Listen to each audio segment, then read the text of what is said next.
दोस्तों स्वागत है आर ओ के टेस्ट नंबर 8 में। ठीक है, टेस्ट नंबर 8 है ये। टेस्ट नंबर 7 नहीं मिल रहा है। ठीक है, तो टेस्ट नंबर 8 करवा देते हैं हम। ठीक, तो इसमें क्या है, फुल टेस्ट है और अगस्त करंट अफेयर्स है, अगस्त का 2023 का। 2023 वाला हम नहीं करेंगे इसको। ठीक, तो अब जब डेट आएगी आर ओ की, तो उसके हिसाब से उसके 7-8 महीने पहले का करंट अफेयर्स हम लोग कवर कर लेंगे। तो फुल टेस्ट में जो तो हमारे विषय दिए हुए हैं, तो विषय के जो क्वेश्चन है वो तो इम्पॉर्टेंट है, किसी भी एग्जाम में पूछ सकता है उसको, तो उसको हम लोग देख लेते हैं। ठीक है, अगर इसका पीडीएफ चाहिए तो आप मेरे टेलीग्राम चैनल को ज्वाइन कर सकते हैं। अधिकारी जीएस करके टेलीग्राम चैनल है, और उसका जो लिंक है डिस्क्रिप्शन में मिल जाएगा आपको। ठीक है, और दूसरी बात है कि अगर आप नए हैं तो मेरे चैनल को आप सब्सक्राइब कर सकते हैं, वीडियो को लाइक कर सकते हैं। ठीक है, तो चलिए देखते हैं इसका। इससे पहले के जो टेस्ट हैं, तो जितने टेस्ट हमको मिले हैं वो टेस्ट सारे अपलोडेड हैं हमारे प्लेलिस्ट में। दे IAS RO टेस्ट के नाम से है। ठीक है, तो उसको आप उस चैनल पे गो थ्रू कर सकते हैं, उसको देख सकते हैं आप। ठीक, चलिए देखते हैं इसका क्वेश्चन क्या है। तो पहला क्वेश्चन इसमें क्या कह रहा है। पहला क्वेश्चन इसमें है कि निम्नलिखित को इसके स्थापना पारित होने के कालक्रम के अनुसार व्यवस्थित करना है हमको।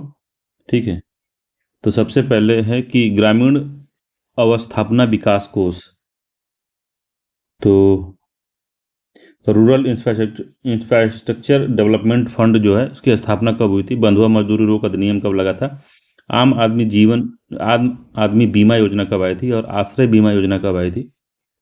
तो इसको बताना है। तो इस तरह क्वेश्चन पूछता है यूपीपीसीएस RO में और यूपीपीसीएस दोनों में पूछता है। तो इसका पहला जो है, ग्रामीण अवस्थापना कोष की जब जो स्थापना हुई थी वो 1995 और 96 के आसपास हुई थी। ठीक है, बंधुआ मजदूरी रोकथाम जो अधिनियम आया था वो पहले ही आ गया था, 1976 में आ गया था। ठीक है, और आम आदमी जो बीमा थी, आम आदमी बीमा योजना 2007 में आई थी, और आश्रय बीमा योजना जो आई थी 2001 में आई थी। ठीक है, तो सबसे पहले बंधुआ मजदूरी 2 है, उसके बाद में 1 है, फिर 4 है, फिर 3 है। 2 1 4 3, 2 1 4 3, 2 1 4 3, 2 4 1 3 दिया, 2 2 1 4 3, सी आंसर इसका सही आंसर। ठीक है, अगला क्वेश्चन है। तो इसको इस तरह याद करना पड़ता है, इसको समझने की कोई बात नहीं है, इसको याद ही करना पड़ेगा आपको, दूसरा कोई ऑप्शन नहीं है। दूसरा है, निम्नलिखित में से किस एक पंचवर्षीय योजना में न्यूनतम आवश्यकता कार्यक्रम की शुरुआत की गई थी। ठीक है, तो द मिनिमम नीड्स प्रोग्राम कब लॉन्च किया गया था, 5वीं पंचवर्षीय योजना में, 6वीं में, 4वीं में और 7वीं में। तो 5वीं पंचवर्षीय योजना में इसको प्रारंभ किया गया था, इसका ए आंसर सही है। ठीक है, तो भारत में न्यूनतम आवश्यकता कार्यक्रम की शुरुआत 5वीं पंचवर्षीय योजना में की गई थी।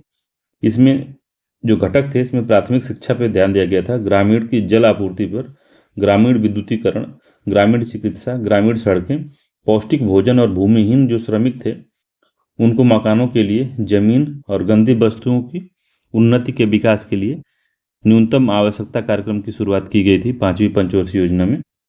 ठीक, तो ये पूरा बात है। तीसरा नंबर क्वेश्चन कह रहा है कि निम्नलिखित में से कौन सा सही है। तो पहला है, भारत में रुपया पूंजी खाता पर पूर्ण परिवर्तनीय है। तो पूंजी खाता पर पूर्ण परिवर्तनीय है पूछ रहा है, सही कथन बताना है। तो भारत में पूंजी खाता पर पूर्ण परिवर्तनीयता नहीं है अभी। ठीक है, तो रुपया पूंजी खाता पर पूर्ण परिवर्तनीयता का मतलब होता है कि रुपये को डॉलर में बदलना। ठीक है, या डॉलर को रुपये में बदलना, तो इसको परिवर्तनीयता कहते हैं। तो भारत में पूंजी खाते का पूर्ण परिवर्तनीयता नहीं है। दूसरा, चालू खाते पर रुपये को अभी तक पूर्ण परिवर्तनीय नहीं बनाया गया है, तो ये भी गलत है। इसको 1994 से इसको परिवर्तनीय बनाया गया है चालू खाते के लिए, मगर पूंजी खाते के लिए नहीं बनाया गया है। तो दोनों ही कथन से गलत हैं। सही पूछा है तो इसका डी आंसर सही है कि दोनों ही सत्य नहीं है। ठीक है, अगला है, 2011 की जनगणना के अनुसार निम्नलिखित में से किस राज्य या केंद्र शासित प्रदेश में स्त्रियों की संख्या पुरुषों से अधिक है? तो स्त्रियों की संख्या जो पुरुषों से अधिक है वो किस में है? तो केरल है, तमिलनाडु है, या पुदुचेरी है? तो किस में है ये? तमिलनाडु में तो नहीं है, इसको काट दीजिए। ये केरल और पुदुचेरी दोनों में ही है, तो जिसका डी आंसर सत्य है, दोनों में है। ठीक, तो केरल में जो लिंगानुपात है 1084 है, इसको लिख लीजिएगा, पूछ सकता है कभी भी। तो केरल में 1084 है और जो पुडुचेरी में है 1037 है। ठीक है, इसका मतलब ये है कि 1000 महिलाओं पे, 1000 पुरुषों पे महिलाओं की संख्या 1084 है और इसमें 1037 है। ये पूरा कहने का मामला है। पांचवा है, उत्तर प्रदेश में प्रसिद्ध बनेठी कला, बनेठी कला का अभ्यास किस एक में निपुणता प्राप्त करने हेतु किया जाता है? तो बनेठी कला किससे संबंधित है? अगर बनेठी कला में आप निपुण हैं तो किस में आप निपुण हो जाते हैं? तो चित्रकला है, तलवारबाजी है, हस्तशिल्प है, या चिकनकारी है? तो बनेठी जो है इसमें आप तलवारबाजी में निपुण हो जाते हैं, इसका बी आंसर सही है। ठीक है, तो बनेठी कला जो है इसका जो पृष्ठभूमि है हिंदू, मुस्लिम एवं सिख धर्म में पाई जाती है। इस कला का अभ्यास जो है तलवारबाजी में निपुणता हेतु किया जाता है। ठीक, अगला क्वेश्चन छठे नंबर का देखते हैं। छठे नंबर क्वेश्चन कह रहा है कि सूची 1 को सूची 2 से मिलाना है और बताना है हमको कि ये छठे नंबर क्वेश्चन है। ठीक है, तो खनिज दिया हुआ है और क्षेत्र है, बताना है हमको। तो तांबा का क्षेत्र जो है मकरी खोह है, नॉन फायर क्ले का संकरगढ़ दिया है, चूना पत्थर सोनाराई है, और कांच बालू जो है वो कजराहट में है। तो ये नॉन फायर क्ले जो है ये मिर्जापुर के क्षेत्र में पाया जाता है, याद रखिएगा इसको। ठीक है, तो मकरी खोह जो है मिर्जापुर में है, तो एक हो गया, बी का एक हो गया। ठीक, ये मिर्जापुर में है। ठीक है, और तांबा जो है तांबा जो है सोने जैसा होता है, तो सोनराई याद रखिएगा, ये जो है आपका ललितपुर में है। ठीक, शंकरगढ़ में क्या पाया जाता है? तो चूना पत्थर पाया जाता है शंकरगढ़ में, सॉरी शंकरगढ़ कह रहे हैं, शंकरगढ़ में क्या होता है? कांच बालू पाया जाता है, और चूना पत्थर जो है कजराहट में पाया जाता है। कजराहट कहाँ पे है? तो सोनभद्र में है, सोनभद्र। ठीक है, तो अब बी का क्या हो गया? बी का हो गया, ए का तीसरा हो जाएगा सुनराई में, और इसका एक हो गया, सी का चौथा हो जाएगा, और डी का दूसरा हो जाएगा। तो डी का दूसरा का मतलब है कि जो शंकरगढ़ है वो प्रयागराज में है। ठीक, तो 3-1-4-2, 3-1-4-2, 3-1-4-2, सी आंसर इसका सही है, 3-1-4-2 इसी में है, सी आंसर सही है, 3-1-4-2। ठीक है, तो इंपॉर्टेंट है, इससे पूछता है इसको, तो इसको याद रखिएगा। एक एक पूछ सकता है कि नॉन फायर प्लास्टिक क्ले कहाँ पाया जाता है, तो याद रखिएगा मकरी खोह जो है मिर्जापुर में है। ठीक है, क्योंकि खोह ज़्यादा तरीके से मकरी खोह, काली खोह मंदिर भी उधर ही है, तो इस तरह से बात है। सातवां है, माहीगिर जनजाति उत्तर प्रदेश के किस जिले में पाई जाती है? तो माहीगिर जनजाति के बारे में बताना है कि उत्तर प्रदेश के किस जिले में पाई जाती है ये, सोनभद्र में, देवरिया में, बिजनौर में, या बलिया में? तो माहीगिर जो है कहाँ पाई जाती है, इसको बताना है। तो ये बिजनौर में पाई जाती है, डी आंसर सही है। और ये जनजाति जो है ये इस्लाम धर्म को मानती है, इस्लाम को मानती है। ठीक है, याद रखिएगा, बिजनौर में इस्लाम धर्म को मानने वाली को माहीगिर कहते हैं, माहीगिर नहीं कहते, माहीगिर जनजाति है। आठवां है, पारिस्थितिकी तंत्र के संबंध में निम्न कथनों पर विचार करना है। तो पूछ रहा है कि यह जैव समुदाय तथा अजीवी वातावरण के मध्य संबंधों को दर्शाता है। तो पारिस्थितिकी तंत्र यही करता है, जैव और अजीवी जो तत्व होते हैं उनके संबंधों को बताता है, और इसमें ऊर्जा का प्रवाह एक दिशीय होता है। तो ऊर्जा का प्रवाह एक दिशीय होता है, ऊपर से नीचे। ठीक है, किसी भी दिशा में होगा एक दिशीय होता है, तो दोनों ही कथन इसमें सत्य हैं, सी आंसर इसका सही है, सही पूछा भी है। ठीक है, और परिस्थितिकी तंत्र का सबसे पहले जो युवक किया था, कौन इसका प्रयोग किया था सर्वप्रथम, तो इसको पूछता है तो एजी टांसले ने किया था, एजी टांसले। ठीक है, याद रखिएगा। अगला क्वेश्चन है कि धारणीय विकास के संबंध में कौन सा कथन असत्य है। सस्टेनेबल डेवलपमेंट के बारे में क्या गलत है। तो यह अवधारणा सर्वप्रथम ब्रैटलैंड ने 1987 में प्रस्तुत की थी। तो इम्पोर्टेंट काफ़ी है ये, इस पर कोई बार क्वेश्चन पूछ चुका है, पीसीएस में पूछा है। तो धारणीय विकास का 1997 में आया था, असत्य पूछा है। तो इसको याद रखिएगा, धारणीय विकास जो है वो सर्वप्रथम ब्रैटलैंड रिपोर्ट आई थी 1987 में। तो उसमें ही आवर कॉमन फ्यूचर या कुछ ऐसे करके आई थी, याद नहीं आ रहा है उसका अभी। तो उसी में इसका सर्वप्रथम अवधारणा दी गई थी सस्टेनेबल डेवलपमेंट या धारणीय विकास का। इसका कहने का मतलब यही होता है कि भावी पीढ़ियों की आवश्यकता को ध्यान में रखते हुए अपनी आवश्यकताओं को पूरा करना ही जो सस्टेनेबल डेवलपमेंट कहलाता है या धारणीय विकास कहलाता है। इस शब्द का सर्वप्रथम प्रयोग IUCN ने अपने रिपोर्ट विश्व संरक्षण रणनीति में किया था। तो ये भी बात सही है। ठीक है, दोनों कथन सत्य है, सी इसका आंसर सही है, दोनों कथन सही है। अगला क्वेश्चन है, शायद लिमिट टू ग्रोथ थी इसका, जो ब्रैटलैंड रिपोर्ट थी 1987 में आई थी, वो लिमिट टू ग्रोथ नाम से आई थी।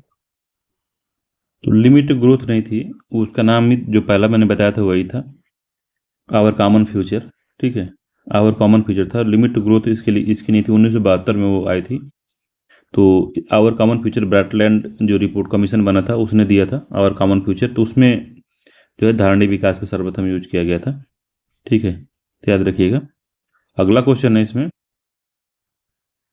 कह रहा है कि वातावरण, 10वां है, वातावरण में अपघटनकर्ता की अनुपस्थिति निम्नलिखित में से क्या प्रभाव दिखाएगा। तो अपघटनकर्ता मतलब कि जो डिकम्पोजिशन करते हैं, डिकम्पोज करते हैं, सड़ाते गलाते हैं, बैक्टीरिया हो गए, कवक हो गए, तो वो अगर अनुपस्थित हैं तो क्या प्रभाव हमको दिखाई देगा। तो पहला है तत्वों का चक्रीकरण रुक जाएगा, तो हाँ रुक जाएगा। वातावरण असंतुलित हो जाएगा, तो ये भी हो जाएगा। तो दोनों ही हो जाएगा इसमें, तो सी इसका आंसर सही है, दोनों ही हो जाएगा। ठीक है, क्योंकि जब कोई भी बॉडी, पेड़ पौधे, पत्तियां, या कोई भी ह्यूमन बॉडी या पशुओं की बॉडी, कुछ भी है जो जीवित चीज़ है, अगर वो मृत होती है तो उसमें बैक्टीरिया अपघटन नहीं करेंगे, फंगाई अपघटन उसका नहीं करेंगे, तो क्या होगा, धीरे धीरे जो मृदा है, मृदा में वो मिल नहीं पाएंगे, तो पुनर्चक्रण की जो क्रिया है वो रुक जाती है। ठीक है, 11 नंबर क्वेश्चन है, कह रहा है निम्नलिखित पर विचार करना है। तो मालावी झील, अल्बर्ट झील, टंगानिका झील और रुडोल्फ झील उपरोक्त में से उनकी अवस्थिति से उत्तर से हमको दक्षिण में लगाना है। तो ये अफ्रीका की झीलें हैं। ठीक है, तो उनको बताना है कि किस क्रम में है। तो अफ्रीका का पर मैप देखेंगे, तो अभी तो मैप की उपलब्धता नहीं है, तो हम दिखा देते हैं आपको। तो मैप में इनकी जो है, सबसे पहले सबसे उत्तर में जो आती है, उत्तर में सबसे उत्तर में आता है, वो आता है रुडोल्फ आता है। फिर से अल्बर्ट झील आती है, तो 4 हो गया, फिर 2 हो गया। उसके बाद में टंगानिका आती है, फिर 3 हो गया। फिर से मालावी आती है, तो 1 हो गया। तो 4 2 3 1 है इसका, बी आंसर सही है। ठीक है, बी आंसर सत्य है इसका। 12 नंबर क्वेश्चन है कि निम्नलिखित युगों में से कौन सा सही सुमेलित नहीं है। शहर है और उद्योग है। तो हैनोवर में कोयला उद्योग होता है, वूपरताल में ऊनी वस्त्र का उद्योग होता है, टूलूज में विमान उद्योग है, और लियोन्स में रेशम उद्योग है। तो कौन सा सही सुमेलित नहीं है। तो हैनोवर जो है, हैनोवर जो जर्मनी में है, धातु एवं रसायन के लिए प्रसिद्ध है, कोयले के लिए प्रसिद्ध नहीं है, धातु एवं रसायन के लिए प्रसिद्ध है। ठीक है, तो पहला इसका गड़बड़ है। ठीक, तो ए आंसर सही है इसका। अगला क्वेश्चन है, निम्नलिखित में से कौन एक बेनेलक्स देशों में से शामिल नहीं है। तो बेनेलक्स देशों में शामिल नहीं है, तो कौन शामिल नहीं है बताना है। तो लग्जमबर्ग है, नीदरलैंड है, बेल्जियम है, पुर्तगाल है। तो इस तरह क्वेश्चन पूछता है, तो याद रखिएगा। अब पहले उपरोक्त क्वेश्चन में थोड़ा सा छूट गया, उसको देख लीजिए। तो क्योंकि इंपॉर्टेंट है, बार बार पूछता है, तो याद रखिएगा। तो हैनोवर जो है कहाँ है? जर्मनी में है। ऊपरताल कहाँ है? तो ऊपरताल ये भी जर्मनी में है, ठीक है। टुलूज कहाँ है? तो टुलूज जो है फ्रांस में है। लियोन्स कहाँ है? तो लियोस भी फ्रांस में है, ठीक है। अब इनके ये जो है उद्योग हैं। तो हैनोवर जो है उद्योग है, इसमें धातु एवं रसायन का वो होता है। ऊपरताल में ऊनी वस्त्र उद्योग है जर्मनी में। टुलूज जो है विमान उद्योग है फ्रांस में। लियोन्स रेशम उद्योग है, ठीक है। 13 नंबर क्वेश्चन देख रहे थे। तो बेनेलेक्स देश शामिल नहीं है, कौन सा इसमें शामिल नहीं है बेनेलेक्स में? तो बेनेलेक्स में 3 देश आते हैं, बेल्जियम, नीदरलैंड और लक्समबर्ग। तो बेल्जियम है, नीदरलैंड है और लक्समबर्ग है। पुर्तगाल इसमें नहीं है, तो इसका डी आंसर सही है, पुर्तगाल इसमें नहीं आता, ठीक है। स्पेन और पुर्तगाल मिलकर आइबेरिया बनाते हैं, तो ये भी याद रखिएगा। स्पेन और पुर्तगाल मिलकर आइबेरिया बनाते हैं, तो इसका डी आंसर सही नहीं है, बाकी सब सही था। 14 नंबर का क्वेश्चन है कि निम्नलिखित में से कहाँ भूमध्य सागरीय जलवायु नहीं पाई जाती है? तो भूमध्य सागरीय जलवायु में, अब वहाँ जहाँ के पेड़ पौधों में समझ लीजिए साइट्रिक फलों का उत्पादन होता है, रस रस वाले जूस वाले फलों का उत्पादन होता है, तो वो भूमध्य जो सागरीय जलवायु होती है उसमें वो पाया जाता है। तो चिली है, कैलिफोर्निया। इसके अलावा जो है भूमध्य सागरीय जलवायु के जो मेन जो मुख्य तत्व होते हैं उसमें क्या क्या है? तो यहाँ जो वर्षा है अधिकतर जो होती है शीतकाल में होती है, और 30 डिग्री से लेके 45 डिग्री के बीच में भूमध्य सागरीय जलवायु पाई जाती है, ठीक। और ये मध्य महाद्वीपों के पश्चिमी भागों में पाया जाता है, ये तो पश्चिमी भागों में होता है। तो चिली में भी ये पाया जाता है, कैलिफोर्निया में पाया जाता है, केप टाउन में भी हुआ है ये बोलीविया में नहीं है, ठीक है। याद रखिएगा बोलीविया में नहीं है। जैसे फ्रांस है, दक्षिणी इटली है, सीरिया है, पश्चिमी इजराइल है, अल्जीरिया है, कैलिफोर्निया है, चिली है, पर्थ है, केप टाउन है, यहाँ पे सब पाई जाती हैं भूमध्य सागरीय जलवायु। बाकी जो है बोलीविया में नहीं है। अगला है यू आकार की घाटी कहाँ पाई जाती है? तो भी आकार की जो घाटी होती है, तो समझ लीजिए नदियों द्वारा कटान जब होता है तो भी आकार की घाटी बनती है। यू आकार की घाटी कैसे बनती है? तो जब कोई भारी चीज़ आएगा तो ज़्यादा एरिया में कटाव करेगा। पानी की प्रॉपर्टी होती है कि वो एक दूसरे के आसंजक बल ज़्यादा होते हैं उसमें, तो एक दूसरे के आसपास ही रहते हैं वो कण, उनके जो कण होते हैं। और जो हिमानियाँ होती हैं, तो हिमानियों का आयतन थोड़ा ज़्यादा होता है, ज़्यादा एरिया में वो फैले होते हैं, ठीक है। तो वो ज़्यादा इरोड करते हैं और बहुत ज़्यादा घसीटते हुए चीज़ें आती हैं, यू आकार की घाटी बनती है। तो इस हिसाब से आप यू आकार की घाटी जो है हिमानी क्षेत्र में मिलेंगी आपको। बी आंसर सही, हिमानी क्षेत्र में मिलेंगी, चूना पत्थर क्षेत्र में नहीं, परी हिमानी में भी नहीं, ये मरुस्थलीय क्षेत्रों में भी नहीं। तो बी आंसर सत्य है 15वें का, ठीक है। अगला क्वेश्चन है कि 16 नंबर का, कि असीर पर्वत जो है, असीर पर्वत श्रेणी जिस पर मक्का स्थित है, निम्नलिखित में से किस देश युग्म में अवस्थित है? तो असीर पर्वत किस देशों में है? तो सऊदी अरब, कुवैत, सऊदी अरब इराक, सऊदी अरब बहरीन और सऊदी अरब यमन। तो किस में अवस्थित है ये? तो सऊदी अरब यमन में है, डी आंसर इसका सही है। असीर पर्वत जो है दक्षिणी पश्चिमी सऊदी अरब में एक पहाड़ी क्षेत्र है जो लाल सागर के समानांतर चल रही है, और इसका विस्तार जो है यमन में तक पाया जाता है। मक्का जो है इसी श्रेणी पर अवस्थित है, जिस पर प्रमुख जो हवाई अड्डा है, जेद्दा जो हवाई अड्डा है वो इसी पर है, ठीक है, असीर पर्वत पर।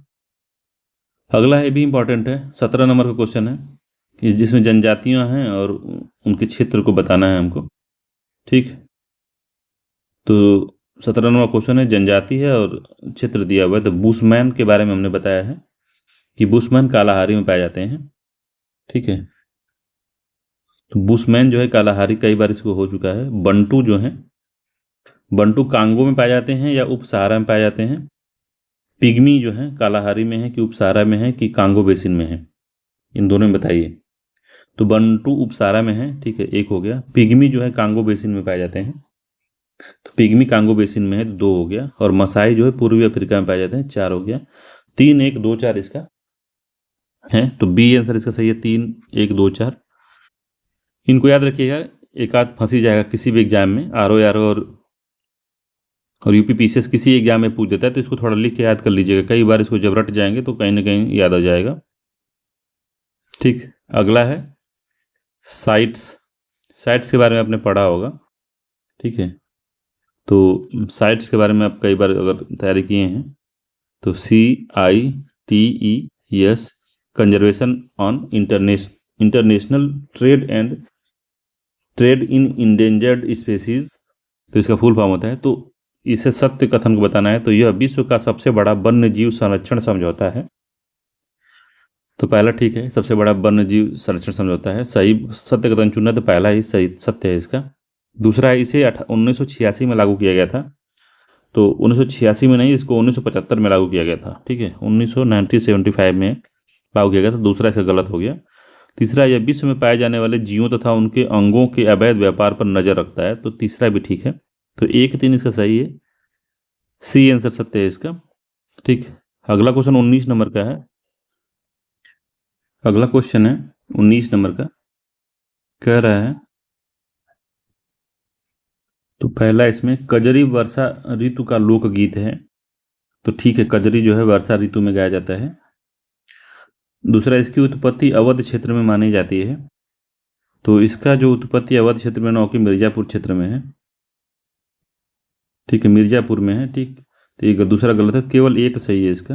असत्य पूछा है तो केवल 2 असत्य है, बी आंसर सही है, केवल दूसरा जो है असत्य है। अगला है 20वें नंबर क्वेश्चन है। 20वें नंबर क्वेश्चन कह रहा है कि निम्नलिखित में से कौन सा एक सही सुमेलित नहीं है। तो प्राचीन नाम है और नगर है बताना है, तो महोदय श्री का कन्नौज कहते थे, ठीक है। तो महोदय श्री का कन्नौज को कहा जाता था, ये बात सही है। मधुपुरी मथुरा कहा जाता था, ये भी ठीक है।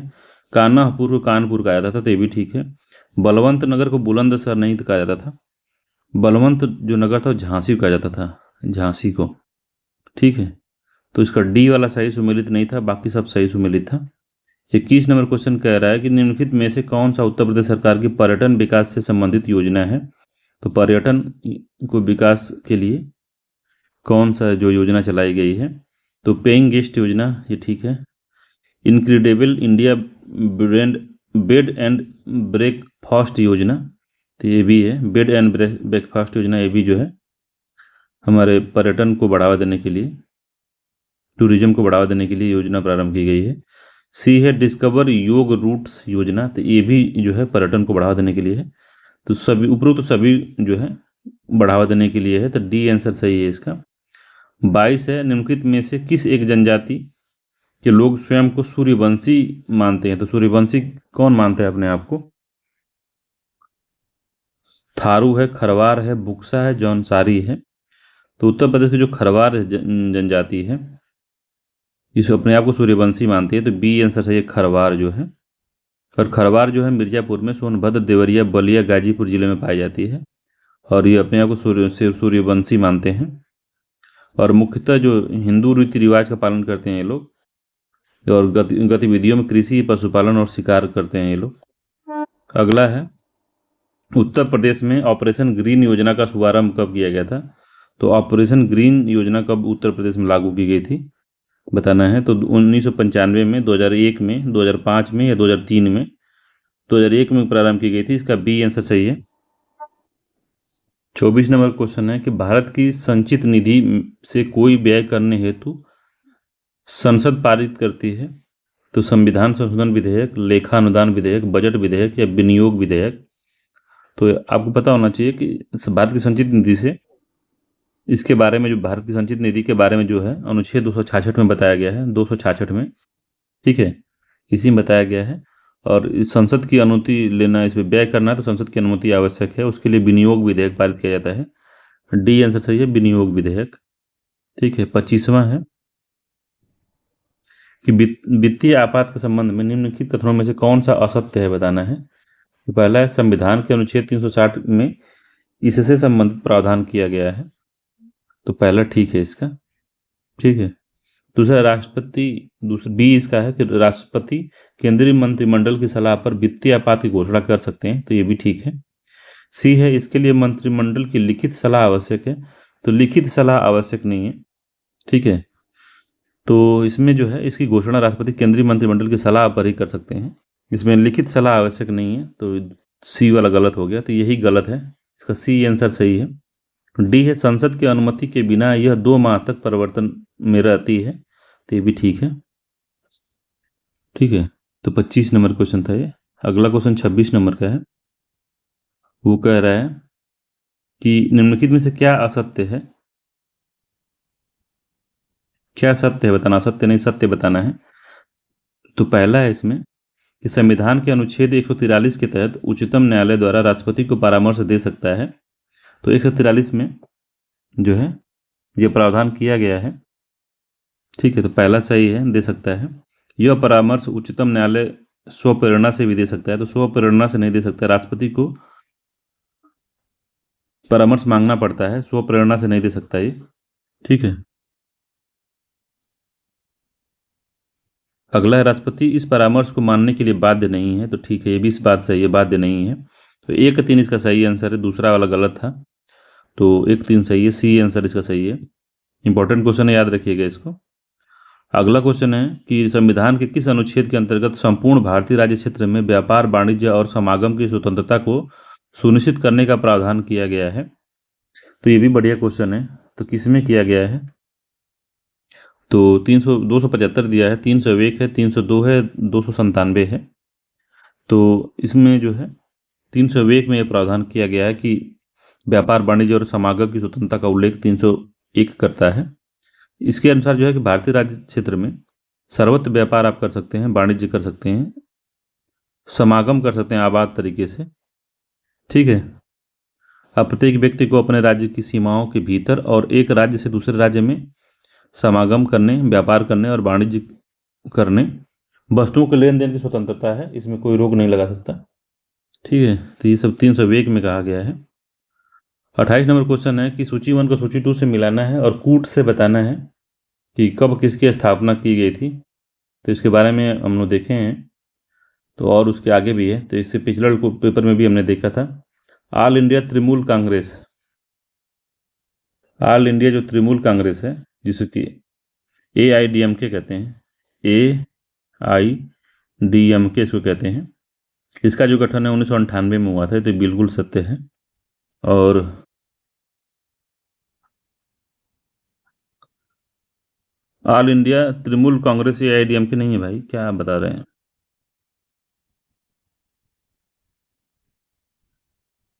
ऑल इंडिया TK, AITK है, AIDMK नहीं है। तो ऑल इंडिया तृणमूल जो है कांग्रेस 1998 में हुआ था, इसका ठीक है ये। AIDMK की स्थापना जो हुई थी 1972 में हो गई थी। ठीक है, 3 हो गया, तो 1-3 तेलुगु देशम पार्टी जो है, तेलुगु देशम पार्टी 1982 में बनी थी, 2 हो गया ये। और भारतीय कम्युनिस्ट पार्टी की स्थापना जो मार्क्सवादी थी, जो इसकी स्थापना हुई थी 1964 में हुई थी, तो ये पूछा UPSC में पूछा था एक बार। और कम्युनिस्टों की सरकार पहली बार इसी समय बनी थी, तो 4 हो गया, तो 1-3-2-4 इसका आंसर है। तो A आंसर इसका सही है, 1-2-3-4। इंपॉर्टेंट है ये काफ़ी, ये कम्युनिस्ट पार्टी वाला इंपॉर्टेंट है, इसको याद रखिए, 1964 याद रखिएगा। अगला है कि चुनाव सुधार समितियों को उनके गठन वर्ष के कालानुक्रम में व्यवस्थित करना है। तो ये थोड़ा सा है, आपको डेट याद रखना पड़ेगा। ठीक है, तो दिनेश गोस्वामी समिति सभी जानते हैं कि ये चुनाव सुधार संबंधी थी, तो 1990 में बनी थी ये। तारकुंडे समिति जो बनी थी ये 1974 में बनी थी, सबसे पुरानी यही है। फिर बोहरा समिति 1993 में बनी थी। और इंद्रजीत सेन गुप्ता जो समिति बनी थी 1998 में बनी थी। तो सबसे लेटेस्ट इंद्रजीत है, सबसे पहली जो है तारकुंडे है, तो 2 हो गया, सबसे पहला 2 होगा, सबसे लास्ट में 3 होगा। ठीक है, तो 2 होगा, फिर लास्ट में 3 होगा, 2 है 3 है। अब 1-4 में कौन ज़्यादा पहले है, तो बोहरा पहले है, सॉरी दिनेश गोस्वामी पहले, बोहरा बाद में है, तो 1-4, तो सी इसका आंसर सही है। ठीक है, सी वाला आंसर 2-1-4-3 सही इसका आंसर है। ठीक है, इस तरह क्वेश्चन पूछता है तो थोड़ा याद रखिएगा इसको। अगला क्वेश्चन जो है वो क्वेश्चन है 30 नंबर का। ठीक, तो कह रहा है कि सही सुमेलित नहीं है। तो सही सुमेलित नहीं है क्या? तो निम्नलिखित युग में से कौन सा एक सही सुमेलित नहीं है? तो ब्लिजार्ड जो है कनाडा में बहती है, तो ठीक है। ये ब्रिक फिल्टर जो है ये फ्रांस में बहती है, तो ब्रिक फिल्टर दक्षिण अमेरिका में बहती है। ठीक है, दक्षिण ऑस्ट्रेलिया में, ऑस्ट्रेलिया में बहती है, तो इसीलिए गड़बड़ हो गया। तो बी वाला ही इसका गलत है। बाकी हरमट्टान नाइजर में बहती है, हरमट्टान डॉक्टर विंड जिसे कहते हैं। पैम्पेरो अर्जेंटीना में बैठती है। ठीक है, तो एक ए सी डी इसका सही है। बाकी ब्रिक फिल्टर बी वाला इसका आंसर सही है कि यही सही सुमेलित नहीं था। 31 नंबर क्वेश्चन है कि निम्न में से कौन सा एक देश विषुवत रेखा पर स्थित नहीं है? तो कौन सा नहीं है? जैसे मालदीव है, बोत्सवाना है, युगांडा है या ब्राज़ील है। तो आप पढ़े होंगे तभी, अभी से पहले वाले ही इसी में यही क्वेश्चन बताए थे कि कौन सा मकर रेखा पे है, तो उसमें ब्राज़ील था। ठीक है, थोड़ा बड़ा होने के कारण ये ब्राज़ील जो है मकर रेखा और विषुवत रेखा दोनों में आ जाता है। ठीक है, तो ये तो रहेगा ही। तो मालदीव है, तो मालदीव भी है विषुवत रेखा पे, युगांडा भी है विषुवत रेखा पे, बोत्सवाना नहीं है। तो सी इसका आंसर से, ये बोत्सवाना जो है विषुवत रेखा पे नहीं है, ये मकर रेखा पे है बोत्सवाना। 32 नंबर क्वेश्चन कह रहा है कि कथन और कारण वाला क्वेश्चन है, तो बताना है आपको कौन सा कूट सही है इसका। तो कथन कह रहा है कि लंदन व कोलकाता महत्वपूर्ण पत्तन के रूप में विकसित हैं। तो ठीक है, लंदन और कोलकाता दोनों महत्वपूर्ण पतन के रूप में विकसित हैं। कारण है नदियों के ज्वार जलयानों को नौ संचालन योग्य बनाने में सहायक होते हैं, तो ये भी ठीक है। दोनों कथन सत्य है और उसकी व्याख्या भी कर रहा है, तो ए इसका आंसर सही है। तो टेम्स जो नदी है वो वहाँ बहती है लंदन में, और हुगली नदी जो है वो कोलकाता में बहती है। ठीक है, तो इन्हीं में ज्वार जब आते हैं तो ये जो है जलयान को आने जाने के एक सुलभ पानी व्यवस्थित करते हैं। ठीक है, जिससे कि जो है पोत फंसते नहीं हैं। 33 नंबर क्वेश्चन है कि भारत का भूकंपीय क्षेत्र निम्न में से किस पेटी के अंतर्गत आता है? भारत का भूकंप क्षेत्र किस पेटी के अंतर्गत आता है? तो मध्य महाद्वीपीय पेटी, प्रशांत तटीय पेटी में तो नहीं आता, ये गलत है। मध्य अटलांटिक पेटी, इनमें से कोई नहीं। तो किस में आता है ये? थोड़ा अगर ज्योग्राफी पढ़े होंगे तो इसको बता सकते हैं आप। तो ये मध्य महाद्वीपीय पेटी में आता है, ए आंसर सही है। ठीक है, जब विश्व मैप बनाएंगे तो उसके मध्य में आता है, जो हिमालय के क्षेत्र वाला एरिया है उसमें। तो भारत जो है मध्य महाद्वीपीय पेटी के अंतर्गत आता है। तो इस पेटी में विश्व के 21% भूकंप आते हैं। ठीक है, और यह जो पेटी है केप वर्डे से शुरू होकर अटलांटिक महासागर, भूमध्य सागर को पार करते हुए आल्पस और काकेकस हिमालय होते हुए दक्षिण की ओर मुड़ जाती है, तथा दक्षिण पूर्वी द्वीपों से में प्रशांत महासागर की पेटी में ये मिल जाती है। ठीक है, तो भूमध्य वाला है, भूमध्य महाद्वीपीय, मध्य महाद्वीपीय। ठीक है, निम्नलिखित में से कौन सा एक चापाकार डेल्टा है? चापाकार डेल्टा का उदाहरण कौन सा है? तो उसमें ताप्ती का डेल्टा है, नील नदी का डेल्टा है, मिसिसिपी मिसौरी नदी का डेल्टा है, तो ये तो पंजाकार है। एब्रो डेल्टा है, तो इसमें नील नदी का जो डेल्टा है 34वां, यही चापाकार डेल्टा है। ठीक है, तो चापाकार डेल्टा जो है नील नदी तथा गंगा ब्रह्मपुत्र डेल्टा है। पंजाकार जो है मिसिसिपी का है, और ज्वार नदमुख डेल्टा जो है नर्मदा और ताप्ती का है। ठीक है, अगला क्वेश्चन है, तो इसमें कौन सा सही था? तो इसमें नील नदी का डेल्टा, बी आंसर सत्य था। अगला क्वेश्चन है 35 नंबर का, कह रहा है कि निम्नलिखित में से किस एक को काली मिट्टी भी कहते हैं? तो किस एक को काली मिट्टी भी कहते हैं? तो पाटजोल है, चेस्टनट है, लेटराइट है, चरनोजम है, तो किसको कहते हैं बताइए? तो चरनोजम को काली मिट्टी भी कहते हैं, और डी आंसर सही है, काली मिट्टी की चरनोजम को कहते हैं। ठीक है, तो जब मृदा परिच्छेदिका के विभिन्न स्तरों की लक्षण विशेषताओं के आधार पर इसको विश्व स्तर पर मिट्टियों को 10 श्रेणियों में बांटा गया है। तो इसमें काली मिट्टी चरनोजम प्रकार की मृदा है, जिसमें जैव पदार्थ की अधिकता के कारण इसका रंग भूरा और अथवा काला होता है। ठीक है, याद रखिएगा चरनोजम है। अगला है 36 नंबर का, कि कौन सा सही सुमेलित नहीं है। तो एल्युमिनियम उद्योग है और राज्य बताना है। तो दामन जोड़ी जो है, दामन जोड़ी जो है किस राज्य में है? तो दामन जोड़ी छत्तीसगढ़ में नहीं है, ये उड़ीसा में है और रूस की मदद से बनाया गया था इसको, सोवियत संघ की मदद से बनाया गया था इसको। तो पहला ही गलत है इसका, यही सही सुमेलित नहीं है, ए आंसर इसका सही है। जेके नगर पश्चिम बंगाल में है। ठीक है, बाकी मूरी जो है झारखंड में, याद रखिएगा मूरी एक्सप्रेस भी चलती है, तो मूरी झारखंड में है। रेणुकूट सब जानते हैं उत्तर प्रदेश में है। ठीक है, 37 नंबर क्वेश्चन है कि अंटार्कटिका महाद्वीप के दो भागों में विभाजित करता है, कौन करता है? अंटार्कटिका दो भागों में विभाजित करता है, तो कौन करता है? तो कोसियुस्को पर्वत, क्वीन मार्ड पर्वत, यूराल पर्वत, इनमें से कोई नहीं। तो जो क्वीन मार्ड पर्वत है ये बांटता है। बी आंसर से, ये इंपॉर्टेंट याद रखिएगा, ये पूछ सकता है। 38 नंबर क्वेश्चन है, निम्नलिखित में से कौन सा एक ठंडी जलधारा है? तो याद रखिएगा, ठंडी जलधारा का वीडियो अगर आपने नहीं देखा है तो मेरे चैनल पे ही है, ज्योग्राफी की प्लेलिस्ट नाम से है, उसमें जलधारा नाम से वीडियो है। थंबनेल जलधारा है, काफ़ी इंपॉर्टेंट है, उसको एक बार देख लेंगे तो ये सब तमाशा करने की ज़रूरत नहीं है, आराम से आप इसको कर सकते हैं। तो अलास्का की धारा जो है ये कैसी जलधारा है? तो गर्म जलधारा है। ठीक है, फ्लोरिडा की जलधारा है, ये भी जो है गर्म जलधारा है, अटलांटिक महासागर में है, ये प्रशांत में चलती है, ये अटलांटिक में है। मोजाम्बिक की जो जलधारा है ये भी गर्म जलधारा है। और ओयोसीओ की जलधारा जो है ये भी प्रशांत में चलती है, मगर ये ठंडी जलधारा है। ठीक है, याद रखिएगा डी आंसर से, ये ठंडी जलधारा यही है, ओयोसीओ। ठीक, अगला क्वेश्चन है 39 नंबर का, कि निम्नलिखित में से कौन सी पौने पश्चिम यूरोपीय तुल्य जलवायु के विकास का मुख्य कारण है? तो पौने कौन सी ऐसी हैं जो पश्चिमी यूरोपीय तुल्य जलवायु के कारण है?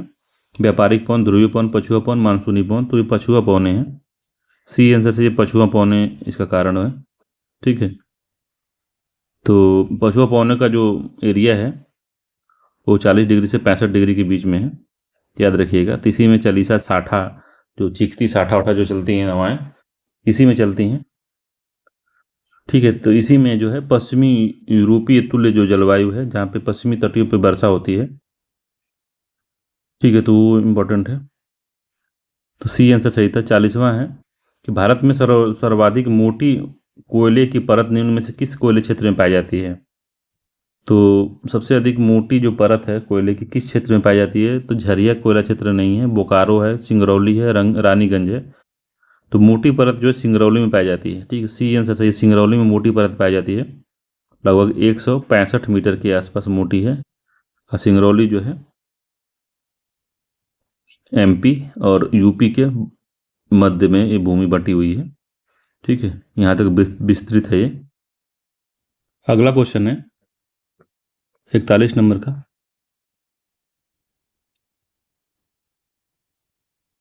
क्वेश्चन कह रहा है कि निम्नलिखित कथनों पर विचार करना है। तो रिहंद है, कनहर है और उत्तरी कोयल नदी है। उपरोक्त में से कौन सी नदियाँ सोन नदी की सहायक है? सोन नदी की सहायक नदी पूछ रहा है। ठीक है, तो रिहंद नदी भी सोन नदी की सहायक है, कनहर भी है और उत्तरी कोयल भी है। तो तीनों ही सहायक हैं, इसका डी आंसर सही है। सोन नदी का जो उद्गम है अमरकंटक की पहाड़ी पर है और यह नदी मिर्जापुर सोनभद्र जिले से होकर प्रभावित होती है। ठीक है, और उसकी तीनों सहायक नदियां हैं, ये भी याद रखिएगा। अगला क्वेश्चन है सूची 1 को सूची 2 से मिलान करना है और इसमें बताना है कि विद्रोह दिया है और राज्य दिया हुआ है, तो कौन सा विद्रोह किस राज्य से संबंधित है बताना है। तो बेलूपंथी विद्रोह है झारखंड से संबंधित है, कोल विद्रोह जो है केरल से संबंधित है, अहोम विद्रोह जो है बंगाल से संबंधित है और तेरभागा जो है असम से। तो ये उसके सामने दिया है, अब बताना है कूट इसका बताना है। तो बेलूपंथी जो है केरल से संबंधित है, 2 हो गया, ये नाम से भी पता चल रहा है। कोल विद्रोह किससे संबंधित है? तो कोल जो है कोयला वाला क्षेत्र से संबंधित है, झारखंड हो गया। अहोम विद्रोह जो है ये असम से, अहोम राज्य के बारे में अपने करंट अफेयर्स में भी पढ़ा होगा, एक टीला मिला है उसको अंतर्राष्ट्रीय कुछ घोषित किया गया है उसको। तो 4 हो गया। तेभागा जो है बंगाल में है, 3 हो गया। तो 2 1 4 3, 2 1 4 3 इसका आंसर होगा। तो 2 1 4 3 डी वाला सही है। ठीक है, डी सही है इसका। अगला क्वेश्चन है निम्नलिखित समाचार पत्र ने कहा था कि किस समाचार पत्र ने कहा था कि भारत में रेल का विकास एक हथकड़ी है? तो समाचार चंद्रिका, सहचर, मदोवृत्त या इंदु प्रकाश, किसने ये बात बोली थी? तो हथकड़ी बताया था। तो कौन सा था वो? तो सहचर समाचार पत्र था। ठीक है। ठीक। रेल विकास किसने आलोचना की थी? तो रेल विकास को अगर डिफाइन करना होगा तो कई बार आप कह सकते हैं कि रेल विकास ने उस समय तो शोषण का एक माध्यम था भी, मगर एकीकरण, देश का एकीकरण करने में और राष्ट्रवाद जगाने में भी इसका बहुत बड़ा रोल रहा। तो अंग्रेजों ने अपने फायदे के लिए तो बनाया था, मगर कहीं ना कहीं नुकसान भी हो गया उनको। ठीक। 44वां है, निम्नलिखित में से किस एक ने घटोली के युद्ध में इब्राहिम लोदी को पराजित किया था? ठीक है, घटोली का युद्ध में इब्राहिम लोदी को पराजित किया। घटोली का युद्ध किसके साथ हुआ था? राणा कुंभा, राणा सांगा, बाबर और राणा रतन सिंह। तो राणा सांगा के साथ हुआ था घटोली का युद्ध इब्राहिम लोदी के साथ। 1517 से 18 के बीच में राणा सांगा और इब्राहिम लोदी के बीच हुआ था। और इस युद्ध में जो राणा सांगा ने इब्राहिम लोदी को पराजित कर दिया था। तो बी आंसर सत्य है इसका, राणा सांगा थे। याद रखिएगा, घटोली का युद्ध। 45वां है, मुगल शासनकाल में निम्नलिखित में से कौन सा एक परगना के खजाने का प्रभारी अधिकारी था? परगना का जो खजाना था उसका प्रभारी अधिकारी कौन था? फौजदार था, आमिल था, सिकदार था या फोतदार था? तो कौन था? तो फोतदार था। डी आंसर सही है, फोतदार था वो। ठीक है। मुगल प्रांतों को सूबा का विभाजन सरकार या जिले में होता था, तब प्रत्येक सरकार का विभाजन परगनों में किया जाता था। तो जिलों का जो विभाजन था वो परगना में किया जाता था, आज भी है। फतेहदार था, परगने के जो खजाना था उसका प्रभारी था। ठीक है। अगला क्वेश्चन है 48 नंबर का, 46 नंबर का। कह रहा है निम्नलिखित में से कौन सा एक कांग्रेस के कराची अधिवेशन से संबंधित नहीं है? कांग्रेस का कराची अधिवेशन राष्ट्रीय आर्थिक कार्यक्रम से संबद्ध प्रस्ताव पारित किया गया था, तो हाँ किया गया था। और ये 1931 में हुआ था, याद रखिएगा। गांधी पैक्ट को स्वीकार कर लिया गया था, तो ये भी हुआ था। ठीक है। मौलिक अधिकार का प्रस्ताव भी इसमें पारित किया गया था, तो ये भी ठीक है। कांग्रेस पार्लियामेंट बोर्ड की स्थापना की थी, तो यही गलत है। ठीक है। कांग्रेस पार्लियामेंट बोर्ड की स्थापना लखनऊ अधिवेशन 1936 में हुआ था। 1936 के लखनऊ अधिवेशन में हुआ था ये। जेएल नेहरू इसके अध्यक्ष थे, जवाहरलाल नेहरू। ठीक है। तो डी वाला इसका गलत है, बाकी तीनों सही है। कराची अधिवेशन जो हुआ था 1931 का, उसमें इन तीनों को अपनाया गया था, डी वाला नहीं था इसमें। 47 नंबर क्वेश्चन है, कौन सा सही सुमेलित नहीं है? तो संस्था है और संस्थापक है, बताना सही सुमेलित नहीं है इसमें। ठीक है। तो पहला भारतीय सुधार समिति। तो भारतीय समाज सुधार समिति जो दादा भाई नौरोजी ने 1887 में प्रारंभ किया था, ये ठीक है। एंग्लो मुस्लिम डिफेंस एसोसिएशन बदरुद्दीन तैयब बता रहा है, मगर ये गलत है। तो बी वाला ही सही सुमेलित नहीं है। ये बदरुद्दीन तैयब न होके ये सर सैयद अहमद खां थे, सर सैयद अहमद खां। ठीक है। ये एंग्लो मुस्लिम डिफेंस एसोसिएशन की स्थापना इन्होंने की थी। और इंडिया होम रूल सोसाइटी की स्थापना श्यामजी कृष्ण जी वर्मा ने किया था, ये भी ठीक है। भारत माता सोसाइटी जतिन मोहन चटर्जी ने भारत माता सोसाइटी की स्थापना 1904 में की थी। ठीक है। 1905 में ये बना था। ठीक है। 1888 में ये बना था, याद रखिएगा। तो बी आंसर सत्य था इसका। 48वां, निम्नलिखित में से कौन सी एक घटना सबसे बाद में हुई? तो रविन्द्रनाथ टैगोर को नोबेल पुरस्कार गीतांजलि के लिए मिला था, वो कब मिला था? ये 1913 में मिला था इनको। ठीक है। ब्रिटिश राजधानी कलकत्ता से दिल्ली 1911 में स्थापित हो गई थी। 1911 में जब ब्रिटिश विभाजन रद्द हुआ था, बंगाल विभाजन रद्द हुआ था, उस समय हुआ था स्थानांतरण। ठीक है। मदन मोहन मालवीय द्वारा बनारस हिंदू विश्वविद्यालय की स्थापना 1916 में की गई थी। ठीक है। और गोपाल कृष्ण गोखले की जो मृत्यु हुई थी वो 1915 में हो गई थी। ठीक है। तो सबसे बाद में क्या हुआ था इसमें?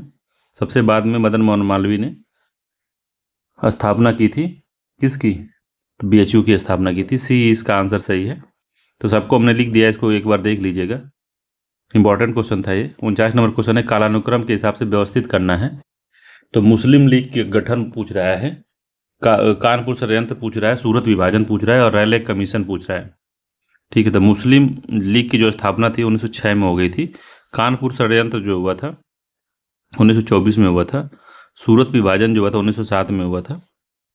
ठीक है, और रैले कमीशन जो आया था, विश्वविद्यालय आयोग ही कहते थे इसको, जिसको कर्जन ने बनाया था तो 1902 में। तो 4-1-3-2, 4-1-3-2 इसका सही आंसर होगा। बी आंसर सही है इसका, 4-1-3-2। ठीक है, तो याद रखिएगा, इसको लिख दिया उसके सामने। इसको इस तरह क्वेश्चन पूछता है। 50 नंबर क्वेश्चन है कि निम्नलिखित में से किसने कांग्रेस के सम्मेलन को शिक्षित भारतीयों के वार्षिक राष्ट्रीय मेले की संज्ञा दी थी? शिक्षित भारतीयों के कांग्रेस के सम्मेलन को शिक्षित भारतीयों के वार्षिक राष्ट्रीय मेले का नाम दिया था, किसने दिया था ये? तो लॉर्ड कर्जन नहीं दिए थे, अश्विनी कुमार दत्त ने भी नहीं दिया था, इसको लाला लाजपत राय ने बोला था जब उन्होंने शामिल नहीं हुए थे उसमें। सी आंसर सही है इसका। अगला क्वेश्चन है 51 नंबर का। क्वेश्चन कह रहा है कि उत्तर प्रदेश में निम्नलिखित में से किस स्थान पर कांग्रेस का कोई भी वार्षिक अधिवेशन नहीं हुआ? तो इलाहाबाद में हुआ, लखनऊ में हुआ है, आगरा और मेरठ में बताना है किस में नहीं हुआ है। ठीक है, काफ़ी इंपॉर्टेंट है। तो आगरा में कभी नहीं, मेरठ में हुआ था मेरठ अधिवेशन, आगरा में कभी नहीं हुआ। ठीक है, डी आंसर इसका सही है। ठीक है, तो 3 अधिवेशन तो इलाहाबाद में हुए हैं। 1899 में हुआ था, फिर 1916 में हुआ था, और 1936 में हुआ था कानपुर में। 1925 में भी शायद हुआ था ना कानपुर में। 3 अधिवेशन इलाहाबाद में हुए थे भाई, 1899, 1916 और 1936 में। ठीक है, 3 अधिवेशन लखनऊ में थे, 1888 में हुआ था ये। देखिए, प्रयागराज में जो हुआ था 3 में हुआ था, 1888, 1892 और 1910 ये प्रयागराज में हुआ था। लखनऊ में जो हुआ था हुआ था लखनऊ में 1899 में, 1916 में और 1936 में हुआ था। ठीक है, बनारस में एक बार हुआ था 1905 में, कानपुर में 1924 में, अब मेरठ में 1946 में हुआ था, सबसे लास्ट में हुआ था मेरठ में। ठीक है, आगरा में कभी नहीं हुआ, तो इसीलिए डी आंसर सत्य है। अगला सूची 1 को सूची 2 से मिलाना है और बताना है कौन सा सही सुमेलित है। सूची 1 है, सूची 2 है। तो दो सोशलिस्ट किसने, समाचार पत्र है इसमें, दो सोशलिस्ट किसने चलाया था? मुजफ्फर अहमद ने, श्रीपाद अमृत डांगे ने, काजी नजरुल इस्लाम ने, और राजा महेंद्र प्रताप ने। तो राजा महेंद्र प्रताप भी जुड़े हुए थे, सोशलिस्ट थे ये भी। नवयुग किसने चलाया था? तो इसको बताना है आपको। तो इसका मतलब ये नहीं कि इन्होंने सोशलिस्ट निकाला था। तो जो श्रीपाद डांगे थे, अमृत डांगे थे, उन्होंने 2 सोशलिस्ट निकाला था। ठीक है, तो पहले का 2 है। ठीक है, नवयुग जो था मुजफ्फर अहमद खान ने नवयुग लाया था, एक हो गया। धूमकेतु जो निकाला था वो काजी नजरुल इस्लाम ने निकाला था, 3 हो गया। निर्बल सेवक जो था राजा महेंद्र प्रताप ने निकाला था। 2-1-3-4 इसका, 2-1-3-4 इसका सही आंसर है, 2-1-3-4 सी आंसर सही है, 2-1-3-4। ठीक है, याद रखिएगा इसको, थोड़ा इस बार देख लीजिएगा, 2-1-3-4। ठीक, अगला क्वेश्चन है कथन और कारण वाला 53 नंबर क्वेश्चन कह रहा है। तो कथन कह रहा है इसमें कि कॉर्नवालिस कोड शक्तियों के पृथक्करण सिद्धांत पर आधारित था।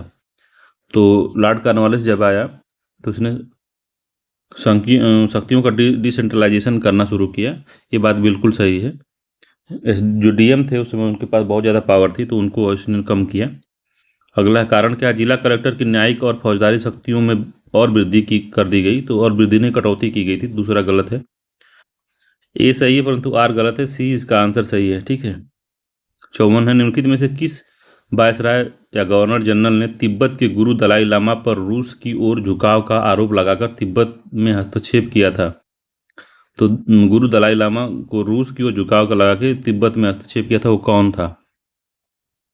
तो ये भी इंपॉर्टेंट है। तो लॉर्ड एल्गिन था, लॉर्ड डफरिन था, लॉर्ड कर्जन था, और लॉर्ड चेम्सफोर्ड था। तो लॉर्ड कर्जन ही था वो, सी आंसर सही है, लॉर्ड कर्जन था। ठीक है, अगला क्वेश्चन है कि एम स्ट्रिप यूपीएससी में पूछा था।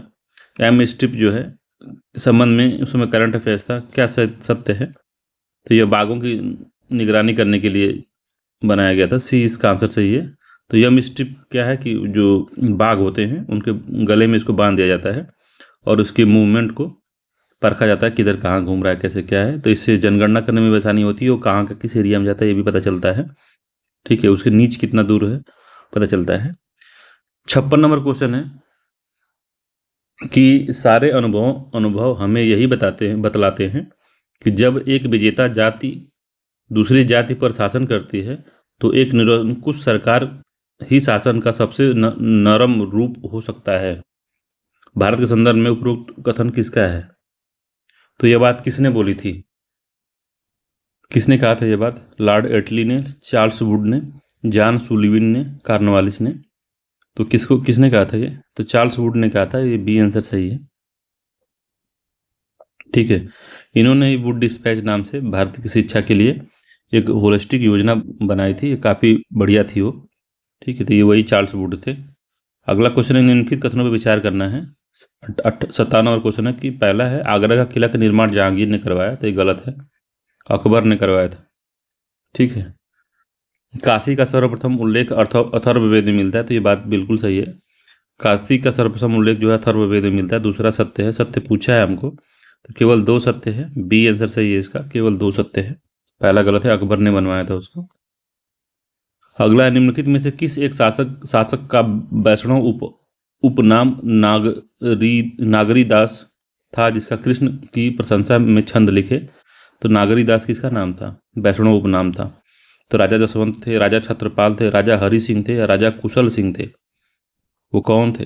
तो राजा सावंत थे, ए आंसर सही है। तो अजमेर रियासत के थे, अजमेर रियासत के किशनगढ़ के शासक थे इन्होंने, और निम्बार्क संप्रदाय को संरक्षण प्रदान किया था। ठीक है, और इन्होंने छंद लिखे थे, कृष्ण की प्रशंसा में छंद लिखे थे नागरीदास उपनाम से। तो इंपॉर्टेंट ये भी है, नागरीदास पूछ सकता है। अगला क्वेश्चन है कि पुनर्जन्म का स्पष्ट उल्लेख पहली बार किस उपनिषद में मिलता है? तो पुनर्जन्म का स्पष्ट उल्लेख पहली बार मुंडकोपनिषद में, ईशोपनिषद में, बृहदारण्य उपनिषद में, छंदोग्य उपनिषद में। तो किस में मिलता है? तो बृहदारण्य उपनिषद में मिलता है, सी आंसर इसका सही है। ठीक है, पुनर्जन्म का स्पष्ट उल्लेख है इसमें पुनर्जन्म। 60वां निम्नलिखित कथनों पर विचार करना है। तो पांड्य शासक का राजकीय चिन्ह मछली था, तो क्या पांड्य मछली चिन्ह था इसका? ये भी ठीक है। पांड्य शासकों का प्रथम राजधानी मदुरा थी, तो क्या सही है? तो प्रथम राजधानी उनकी कोरकई थी। ठीक है, मदुरा नहीं थी, कोरकई थी, कोरकई। ठीक है, तो दूसरा गलत हो गया। तो सत्य कथन चुने तो पहला सत्य है, ए इसका आंसर सही है, पहला सत्य, दूसरा गलत है। अगला है राजवंश है, 61 नंबर क्वेश्चन है, राजवंश है और सही सुमेलित नहीं हमको बताना है। राजवंश है और स्थान है, तो पुष्यभूति वंश थानेश्वर थे हरियाणा में, तो पहला सही है। मैत्रक जो बल्लभी के मैत्रक थे, तो ये भी ठीक है। मौखरी वंश कन्नौज के थे, ये भी ठीक है। चंद्रवंश जो थे वो मगध के न होके कहाँ के थे? बंगाल के थे, चंद्रवंश के, बंगाल के। गौणों को, गौण वंश जो था, गौण को ही गौड़ ये था, एक मिनट, गौण वंश जो था इसको ही हम कहते थे चंद्रवंश, तो ये बंगाल में थे। ठीक है, तो डी वाला आंसर इसका सही है कि यही सही सुमेलित नहीं है। 62 नंबर क्वेश्चन है कि पहला है धौलावीरा हड़प्पा सभ्यता की भारत की सबसे बड़ी बस्ती है। तो भारत की सबसे बड़ी, पूरे हड़प्पा की नहीं, ये भारत के परिप्रेक्ष्य में पूछा, याद रखिएगा इसको, भारत वाले। ठीक है, तो असत्य पूछा है। तो धौलावीरा हड़प्पा सभ्यता की भारत की सबसे बड़ी बस्ती है, तो ये दूसरी सबसे बड़ी है, सेकेंड सबसे बड़ी है। सबसे बड़ी राखी गढ़ी है, याद रखिएगा, राखी गढ़ी सबसे बड़ी है, राखी गढ़ी जो है सबसे बड़ी है, तो पहला गलत हो गया। दूसरा कि यह हरियाणा राज्य में स्थित है, तो जो धौलावीरा है वो हरियाणा में ना होकर गुजरात में है। ठीक है, गुजरात के कक्ष में है। ठीक है, तो हरियाणा राज्य में ना होकर ये गुजरात में है। ठीक है, दोनों ही गलत है इसके। तो असत्य पूछा है, तो 1 और 2 दोनों असत्य है, इसका सी आंसर सही है, दोनों असत्य हैं। 63 नंबर क्वेश्चन है कि अकबर द्वारा किए गए निम्नलिखित महत्वपूर्ण कार्यों में से कौन सा एक कालानुक्रम के अनुसार अंतिम स्थान पे है। तो हमने बताया था कि हम अलाउद्दीन खिलजी, अकबर और मोहम्मद बिन तुगलक, फिरोज शाह तुगलक, बलबन और इन सब लोगों का जो महत्वपूर्ण है इनका पूछता है बार बार। तो देखिए उधर FST का फिरोज शाह तुगलक का पूछा, बलबन का पूछा, MST का पूछा, मोहम्मद बिन तुगलक का, MBT का। अब इसको 63वां है, अकबर का पूछा है। ठीक है, तो पहला दीन इलाही की स्थापना, दास प्रथा का अंत, मजहर की घोषणा और तीर्थ यात्रा कर की समाप्ति। तो कौन सा इसमें सबसे लास्ट में हुआ था? तो दास प्रथा का जो अंत था 1562 में। ठीक है, और तीर्थ यात्रा कर की समाप्ति जो हुई थी वो इन्होंने किया था 1563 में। ठीक है, दीन इलाही की स्थापना जो हुई थी 1582 में हुई थी, और मजहर की जो घोषणा की थी 1579 में किए थे। ठीक है, तो अब देखिए सबसे लास्ट में कौन सा हुआ था इसमें। ठीक है, तो कौन सा सबसे लास्ट में कौन सा हुआ है इसमें? तो 1582 है, 1582 सबसे लास्ट में। तो दीन इलाही जो था सबसे अंतिम स्थान पे आता है, दीन इलाही। तो ए इसका आंसर सही है, दीन इलाही सबसे लास्ट में आता है। ठीक है, अगला क्वेश्चन इसमें है 64 नंबर का। निम्नलिखित गुप्त शासकों में से किस एक ने महान बौद्ध भिक्षु बसुबंद को संरक्षण प्रदान किया था? तो गुप्त शासक था बसुबंद को उसने संरक्षण प्रदान किया था। तो कौन सा गुप्त शासक था? महान बौद्ध भिक्षु बसुबंद को संरक्षण प्रदान किया था, वो कौन शासक था? तो समुद्रगुप्त था, चंद्रगुप्त था, स्कंदगुप्त था, कुमारगुप्त था। तो किसने दिया था? तो बसुबंद जो है समुद्रगुप्त के दरबार में थे, संरक्षण इन्होंने प्रदान किया था। ए आंसर सही है, बसुबंद। ठीक है, तो समुद्रगुप्त महान बौद्ध भिक्षु था वो। समुद्रगुप्त ने महान बौद्ध भिक्षु बसुबंद को संरक्षण प्रदान किया। ठीक है, इसे भारत का नेपोलियन भी कहा जाता था, समुद्रगुप्त को भारत का नेपोलियन भी कहा जाता था। ठीक है, ए आंसर सही है। अगला क्वेश्चन है, बहमनी राज्य के किस शासक ने हिंदुओं से जजिया न लेने का आदेश दिया था? तो बहमनी साम्राज्य का कौन सा वो शासक था जिसने हिंदुओं से जजिया कर लेने से न लेने का आदेश जारी किया? अलाउद्दीन, हसन बहमन शाह, फिरोज शाह बहमनी, तजुद्दीन फिरोज शाह, इनमें से कोई नहीं। तो बहमनी साम्राज्य के जो भी शासक हैं थोड़ा इंपॉर्टेंट है, इसको थोड़ा नोट करके पढ़ लीजिएगा, UPPCS और ROR में पूछता है ये। ठीक है, ये बहमनी साम्राज्य के जो शासक हैं थोड़ा इंपॉर्टेंट है। ठीक है, तो ये जो अलाउद्दीन हसन बहमन शाह था इसने ये आदेश जारी किया था। ठीक है, इसको जफर खां भी कहते थे, जफर खां। ठीक है, तो अलाउद्दीन हसन बहमन शाह जफर खां को था, बहमनी साम्राज्य गद्दी बैठा था। गुलबर्ग इसकी राजधानी बनाया था इसने, और इसने जजिया का हटाने का आदेश दिया था। तो ए इसका आंसर सही है। ठीक है, 66वां है, निम्नलिखित युग में से कौन सा एक सही सुमेलित नहीं है? तो राजवंश दिया हुआ है और सिक्के की धातुएं दिया हुआ है। तो कुषाण जो है स्वर्ण एवं ताम्र है, और गुप्त है स्वर्ण एवं रजत है, सातवाहन है स्वर्ण है, कलचूरी जो है स्वर्ण है, रजत है और ताम्र है। तो कौन सा इसमें सही सुमेलित नहीं है बताना है हमको। तो सातवाहन स्वर्ण जारी नहीं किए थे, इंपॉर्टेंट है। ठीक है, तो सातवाहनों थे वो स्वर्ण सिक्का नहीं चलाए थे, उन्होंने चांदी के, शीशे के और प्रोटीन के सिक्के चलाए थे। 3 सिक्के थे, चांदी, शीशा और प्रोटीन जो था, इनके सिक्के जारी किए थे। ठीक है, सी इसका आंसर सही है। बाकी कुषाण ने स्वर्ण और ताम्र दोनों चलाया था, गुप्तों ने स्वर्ण और रजत चलाया था, और कलचूरी ने रजत, ताम्र और स्वर्ण तीनों चलाया था। ठीक है, अगला है 67 नंबर क्वेश्चन, कह रहा है कि सूची 1 को सूची 2 से मिलान करना है। तो सूची 1 और सूची 2 है, तो सूची 1 सूची 2 है। तो सूची 1 जो है स्ट्रेडियाल है, नारी विकास हार्मोन है, सर्टोली कोशिका है, वृषण है, मेरु रज्जु जो है प्रतिवर्ती क्रियाएं हैं, सेरिब्रम जो है स्मरण क्षमता है, याद करने की क्षमता। ठीक है, तो 67वें का कौन सा जो है कूट सही है बताना है। तो कौन सा जो है सही है? तो स्ट्रेडियाल जो है नारी विकास हार्मोन है।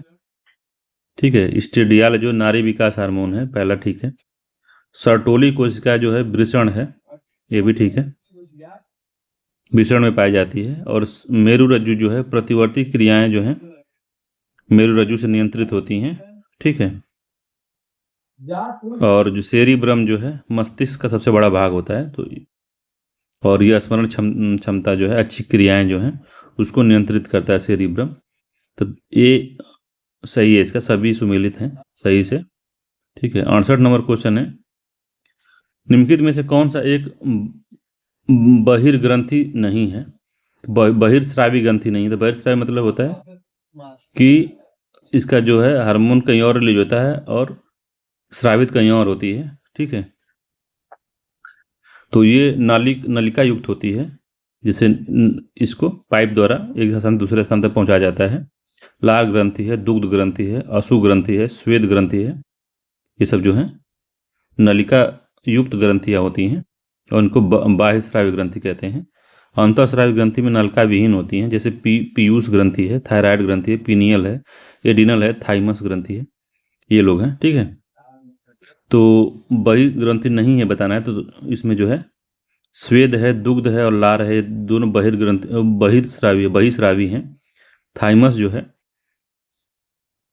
थाइमस ग्रंथि जो है ये जो है अंतःस्रावी है। सी इसका आंसर सही है, अंतःस्रावी ग्रंथि है ये। ठीक है। स्वेद है, दुग्ध है, लार है, ये बहिर्स्रावी ग्रंथियां हैं। ठीक है। अगला क्वेश्चन है कि बेसोप्रीन की अधिकता से क्या होता है? तो बेसोप्रीन की अधिकता से क्या होता है? तो मूत्र तनु हो जाता है, रुधिर गाढ़ा हो जाता है, रुधिर दाब घट जाता है, रुधिर दाब बढ़ जाता है। तो बेसोप्रीन की अधिकता से क्या होता है? तो रुधिर का दाब जो होता है बढ़ जाता है। डी आंसर सही है। तो बेसोप्रीन का जो श्रावण है पीयूष ग्रंथि से होता है, और बेसोप्रीन या एडीएच कहते हैं इसको, अधिकता से मूत्र गाढ़ा तथा रुधिर तनु हो जाता है। ठीक है। ठीक है। तो मूत्र जब गाढ़ा हो जाता है और रुधिर तनु हो जाता है, तो जिसके कारण रुधिर दाब जो है बढ़ जाता है, इसे मूत्ररोधी हार्मोन भी कहते हैं। ठीक है। इसे मूत्ररोधी हार्मोन भी कहते हैं, याद रखिएगा। तो इसकी अधिकता से रुधिर दाब जो होता है वो बढ़ जाता है, ब्लड प्रेशर बढ़ता है। अगला क्वेश्चन है 70 नंबर का, इसमें कथन और कारण वाला क्वेश्चन है। तो अभिकथन कह रहा है कि गहरे समुद्र में गोताखोर द्वारा हीलियम और ऑक्सीजन के मिश्रण का प्रयोग किया जाता है। ठीक है। तो पहला सही है। दूसरा है कारण है कि अधिक दाब पर हीलियम रक्त में विलय हो जाता है, तो ये गलत है। अधिक दाब पर हीलियम जो रक्त में विलय नहीं होता, तो सांस लेने में आसानी होती है, मगर जो विलय हो जाएगा तो सांस लेने में नुकसान हो जाएगा। ठीक है। हीलियम एक हल्की और ज्वलित गैस है, तो हीलियम और ऑक्सीजन का मिश्रण गहरे समुद्र में गोताखोर ले जाते हैं। ठीक है। क्योंकि अधिक दबाव जो है पर हीलियम रक्त में विलय नहीं होता। ठीक है। तो एक सही है, दूसरा गलत है। तो सी आंसर सही है, ए सही है, आर गलत है इसका। इंपॉर्टेंट है, याद रखिएगा। गहरे समुद्र में गोताखोर हीलियम और ऑक्सीजन का मिश्रण ले जाते हैं। ठीक है। हीलियम और ऑक्सीजन के मिश्रण का प्रयोग करते हैं ये। कारण है कि अधिक दाब पर हीलियम रक्त में विलय नहीं होता। ठीक है। इसमें विलय होता है लिखा है, इस वजह से गलत हो गया है। ठीक है। सी आंसर इसका सही है। 71 नंबर क्वेश्चन है कि क्या सत्य है बताना है। तो केल्विन पैमाने पर जल का क्वथनांक 273 के होता है। ठीक है। एल्कोहल का क्वथनांक जल के क्वथनांक से कम होता है। तो कौन सा इसमें सही है बताना है। तो क्या सत्य है? तो केल्विन पैमाने पर जल का क्वथनांक 273 होता है, तो ये गलत है। सेल्सियस पैमाने पर जल का क्वथनांक जो होता है, ठीक है, 273 नहीं होता है, ये 373 होता है। ठीक है। 373 केल्विन होता है, इस वजह से पहला गलत हो गया है। दूसरा जो है एल्कोहल का क्वथनांक जल के क्वथनांक से कम होता है, तो ये ठीक है। जो एल्कोहल का क्वथनांक होता है जल के क्वथनांक से कम होता है। ठीक है। एल्कोहल का क्वथनांक जो होता है 78 डिग्री सेल्सियस होता है, सेंटीग्रेड होता है। ठीक है। और जल का क्वथनांक जो है 100 डिग्री सेंटीग्रेड होता है। तो एल्कोहल का क्वथनांक जल के क्वथनांक से कम होता है, ये बात सही है। तो केवल बी वाला आंसर सत्य है इसका। ठीक है। 72 है कि हल्दी किस प्रकार का वर्णक है। तो हल्दी में किस प्रकार का वर्णक पाया जाता है। तो जैथोफिल है, लाइकोपीन है, एथोसायनिन है, इनमें से कोई नहीं है। तो हल्दी में पाया जाता है लाइकोपीन। बी आंसर सही है, लाइकोपीन है। ठीक है, वर्णक पूछा है, लाइकोपीन नहीं पाया जाता, ये गलत हो गया। ये जैथोफिल इसमें पाया जाता है, जैथोफिल वर्णक पाया जाता है। ठीक है, ए आंसर इसका सही है, ये नहीं सही है। ठीक है, टमाटर में लाइकोपीन पाया जाता है, टमाटर में, ये टमाटर का याद आ रहा था। ठीक है, तो जैथोफिल पाया जाता है इसमें। अगला क्वेश्चन है 73 नंबर का, निम्नलिखित में से कौन सा एक युग्म सुमेलित नहीं है। तो कौन सा सुमेलित नहीं है। तो मूल राशि है, मूत्र नहीं, मूल राशि है और एस आई मात्रक है। तो पदार्थ को मापा जाता है, सुमेलित नहीं है बताना है, तो पदार्थ को मोल में मापा जाता है एस आई में। ठीक है, ये ज्योति तीव्रता को कैंडेला में मापा जाता है, ये भी सही है। ठीक है, उष्मा गतिक ताप को केल्विन में मापा जाता है, ये भी ठीक है। द्रव्यमान को किलोग्राम में, मिलीग्राम में नहीं, केजी में मापा जाता है। डी वाला इसका सही सुमेलित नहीं है। तो डी वाला इसका सही सुमेलित नहीं है, बाकी सब सही सुमेलित है। ठीक है, अगला क्वेश्चन है 74 नंबर का क्वेश्चन है, निम्नलिखित में से कौन सा युग्म सही सुमेलित नहीं है। फल है और खाने योग्य भाग है। तो सेब है, पुष्पासन है, सुमेलित नहीं है, हमको बताना, ये भी याद रखिएगा पहली बात। तो फल है और सेब का जो है पुष्पायन खाया जाता है, ये बात बिल्कुल सही है। काजू का है बीज पत्र खाया जाता है, ये भी ठीक है। लीची का एरियल खाया जाता है, लीची का, ये भी ठीक है। गेहूं का फल भित्ति नहीं खाया जाता। ठीक है, गेहूं का खाने के बाद भ्रूण पोष है। ठीक है, भ्रूण पोष, भ्रूण पोष खाया जाता है, डी आंसर सही है, भ्रूण पोष खाया जाता है। सूची 1 को सूची 2 से मिलाना है। तो प्रमुख शब्दावलियां हैं और संबंधित उत्पाद हैं। ठीक है, 75 नंबर क्वेश्चन है, तो मेरी कल्चर है मानव उपभोग हेतु समुद्री जीवों का संवर्धन। ठीक है, मेरी कल्चर में मानव उपभोग हेतु समुद्री जीवों का संवर्धन मेरी कल्चर है। तो मेरी कल्चर है मोरी कल्चर। देखिए मेरी या मोरी है, इसमें अलग अलग है। सिल्वी कल्चर है और ओली कल्चर है। तो इसको बताना है कूट के हिसाब से कौन सा सही है। ठीक, तो मेरी जो कल्चर है पहला इसका सही है। ठीक है, मानव उपभोग हेतु समुद्री जीवों का संवर्धन। मोरी कल्चर जो होता है शहतूत की खेती होती है मोरी कल्चर में, तो दूसरा ठीक है। सिल्वी कल्चर जो है वन संवर्धन है, तो तीसरा है ये। और ओली कल्चर जो है जैतून का संरक्षण किया जाता है ओली कल्चर में। ठीक है, तो 4 है। तो 1 2 3 4 इसका सही है, ए आंसर सत्य है इसका। ठीक है, ए वाला सही है। ठीक है, तो ए आंसर सत्य है। ठीक है, अगला क्वेश्चन है 76 नंबर का, कि निम्नलिखित में से कौन सा विकल्प है विषाणु जनित बीमारियों के संबंध में सही है। तो विषाणु जनित बीमारियों के संबंध में सही है बताना है।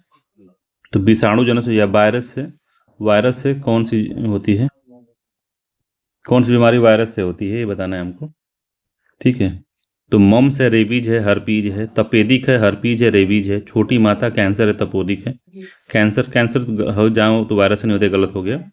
तपेदिक, हर्पीज, रेबीज, तो हर्पीज भी नहीं होता। ठीक है, मम्स वो सारे हर्पीज होता है, तपेदिक नहीं होता। टीबी जो वायरस बैक्टीरिया से होता है।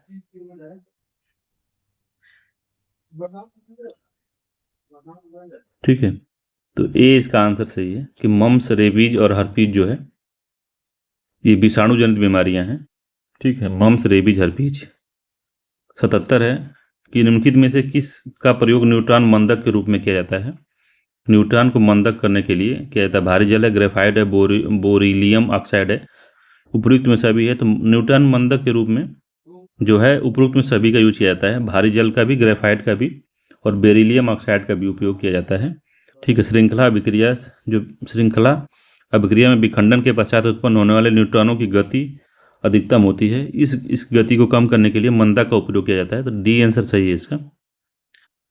ठीक है, अगला क्वेश्चन है, नीचे दिए गए में कौन सा एक अभिकथन सही है। तो कथन और कारणक वाला क्वेश्चन है।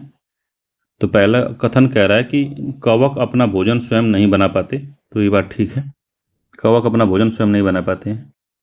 कौकों में पर्णहरित का अभाव होता है, तो ये ठीक है। तो कथन एक भी सही है, कथन आर भी सही है, और व्याख्या भी इसी कर रहा है, तो उसका ए आंसर सही है, उसकी व्याख्या सही है।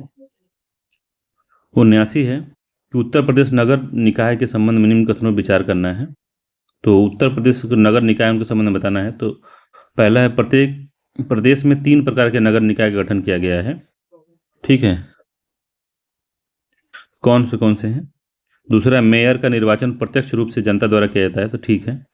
तीसरा है, नगरों के प्रकारों की घोषणा राज्यपाल द्वारा की जाती है, तो ये भी ठीक है। तो सत्य पूछा है तो तीनों ही सत्य हैं, इसका सी आंसर सही है, ठीक है।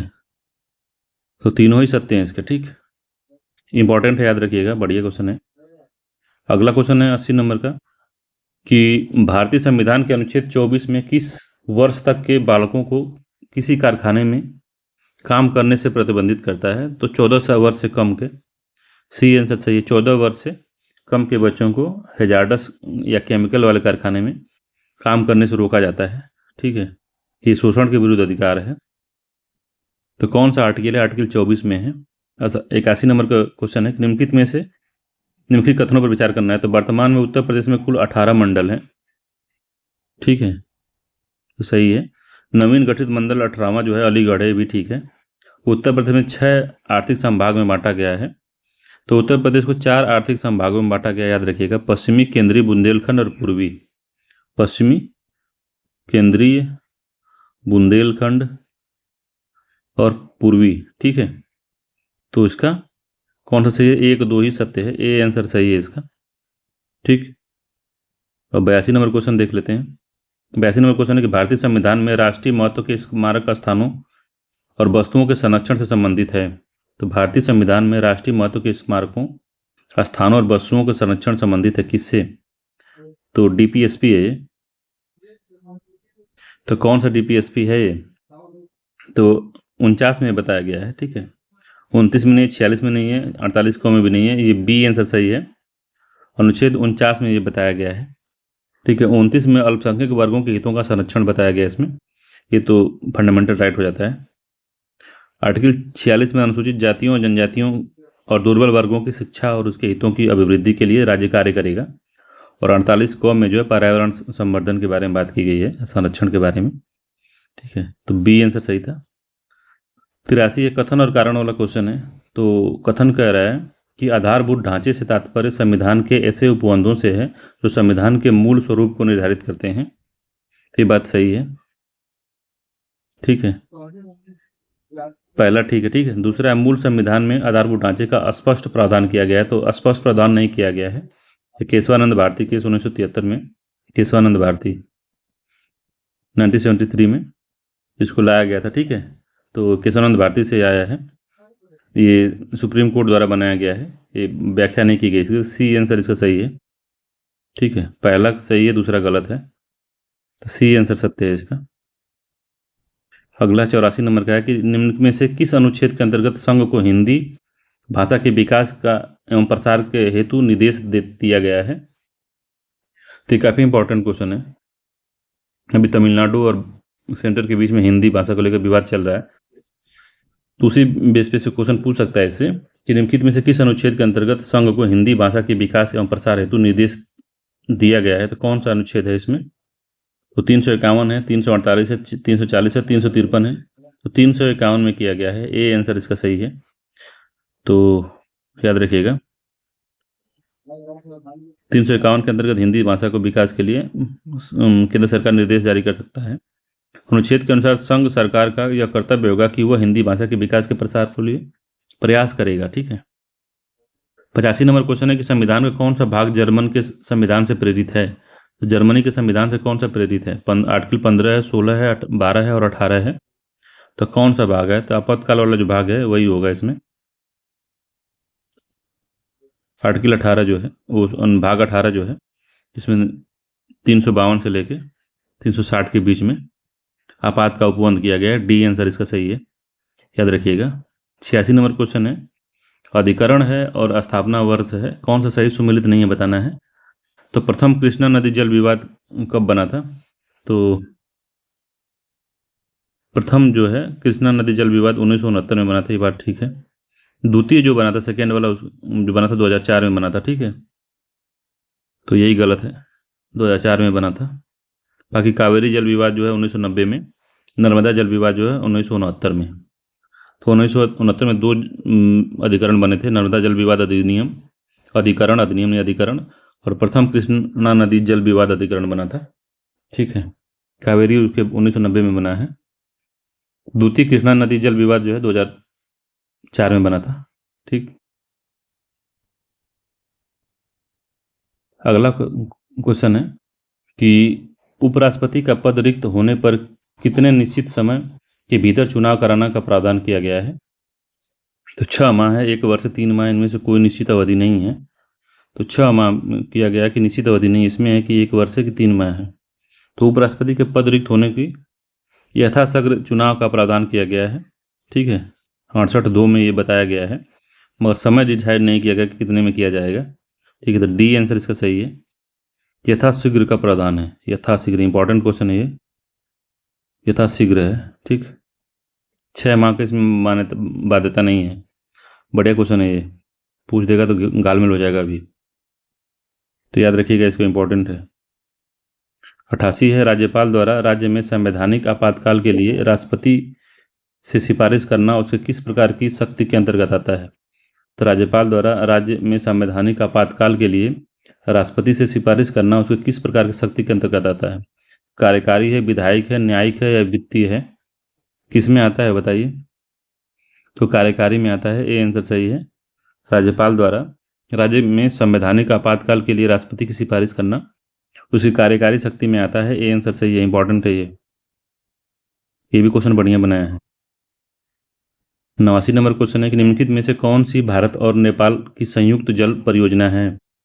तो कौन सी जो है भारत और नेपाल की संयुक्त जल विद्युत परियोजना है? तो चूखा जल विद्युत परियोजना जो है ये भूटान के बीच में, भारत भूटान, ठीक है, भूटान है। तुलबुल जो है पर झेलम नदी पे है, ये भी नहीं है।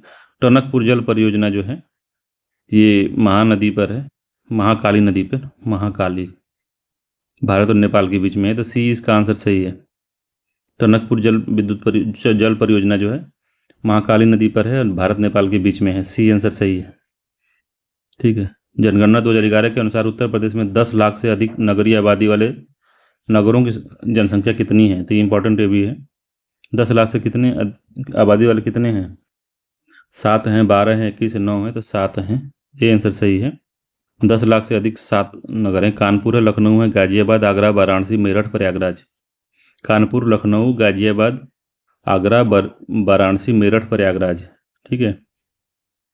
91 नंबर क्वेश्चन है कि मध्य और दक्षिण एशिया के निम्नलिखित अफीम उत्पादक एवं निर्यातक देशों में एक स्वर्णिम अर्धचंद्राकार के अंतर्गत सम्मिलित नहीं है? तो मध्य एशिया या दक्षिण एशिया, ठीक है। मध्य एशिया दक्षिण एशिया के बीच में जो अर्धचंद्राकार बनता है उसमें कौन शामिल नहीं है? तो ईरान आता है, पाकिस्तान आता है, अफगानिस्तान, इराक नहीं आता इसमें, तो ए इसका शामिल नहीं है, ठीक है। बाकी जो है अर्धचंद्राकार में ईरान है, पाकिस्तान है और अफगानिस्तान है। इन्हीं के थ्रू जो है भारत में स्मगलिंग बहुत ज़्यादा होती है अफीम की, पंजाब वाले परेशान है इसी में, ठीक है।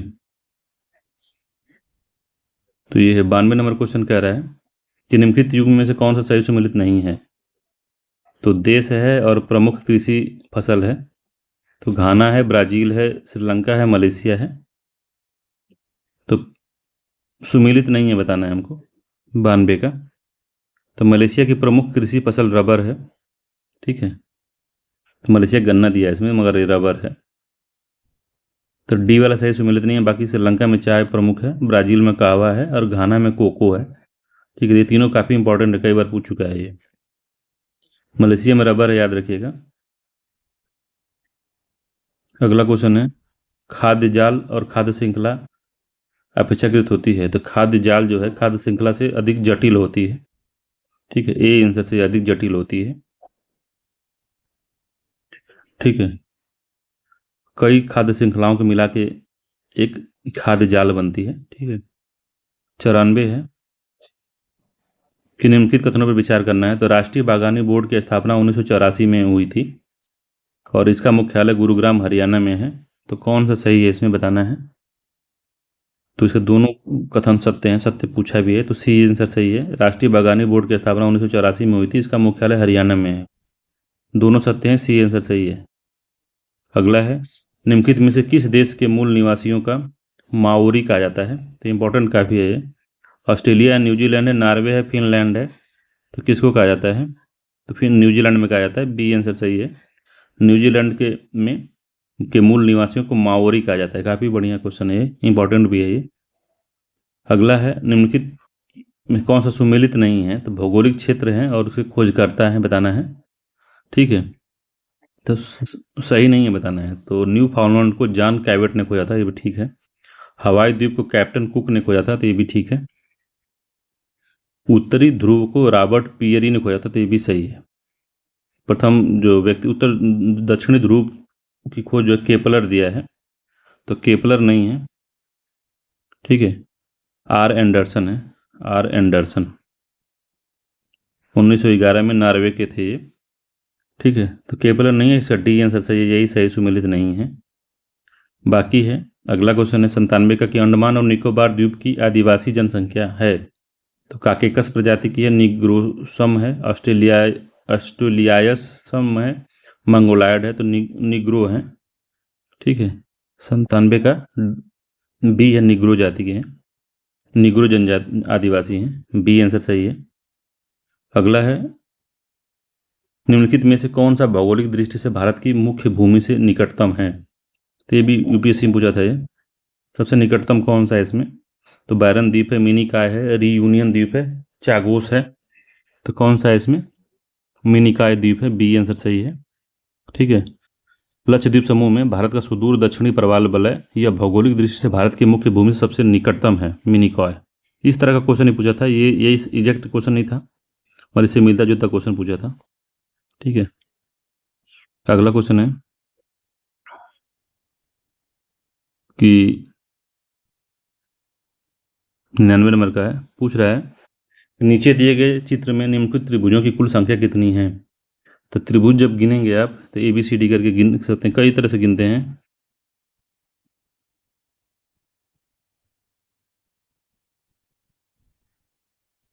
इस तरह से करके जब गिनेंगे आप तो पता चलेगा आपको कि इसमें टोटल जो है 28 त्रिभुज आते हैं। ठीक है, ए इसका आंसर सही है। इसको जो मिला जाएगा काफ़ी समय लग जाएगा, तो वीडियो पॉज करके हमने गिना तो ये 28 के आसपास आते हैं। ठीक है, तो 28 आंसर सही है इसका, इसको लगा लीजिएगा। तो इस तरह से भी लिख सकते हैं इसके कि जो प्रथम में है कितने त्रिभुज हैं। 1 2 3 4, तो 4 से 12 दूनी की 24। तो इसमें पहले के गुणा करेंगे, 3 1 गुणते 2 गुणते 4, तो 24 हो जाएगा, सॉरी 12 हो जाएगा। नहीं, इस तरह से नहीं होगा, ए बी सी डी करके गिने हैं हम तो 28 आया है, ए आंसर सही है। कोई फार्मूला भी होता होगा, इस तरह बहुत समानांतर है तो कोई फार्मूला होता होगा, और हम इसे गिन लेते हैं। 100 नंबर क्वेश्चन है कि एक मंदिर में 26 सीढ़ियाँ हैं, राम ऊपर से नीचे 2 सीढ़ी उतरता है, उतने ही समय में श्याम 1 सीढ़ी चढ़ता है। ठीक है, 2 सीढ़ी उतरता है जब वो राम, तो 1 सीढ़ी जो है श्याम चढ़ता है। ठीक है, चढ़ता है। यदि वे एक ही समय में अपनी गति से आरंभ करें तो नीचे से ऊपर की ओर वे कौन सी सीढ़ी पर मिलेंगे। तो 26 सीढ़ियाँ हैं, तो किस में मिलेंगे बताइए। तो उनका अनुपात 2 संबंधी 1 का है।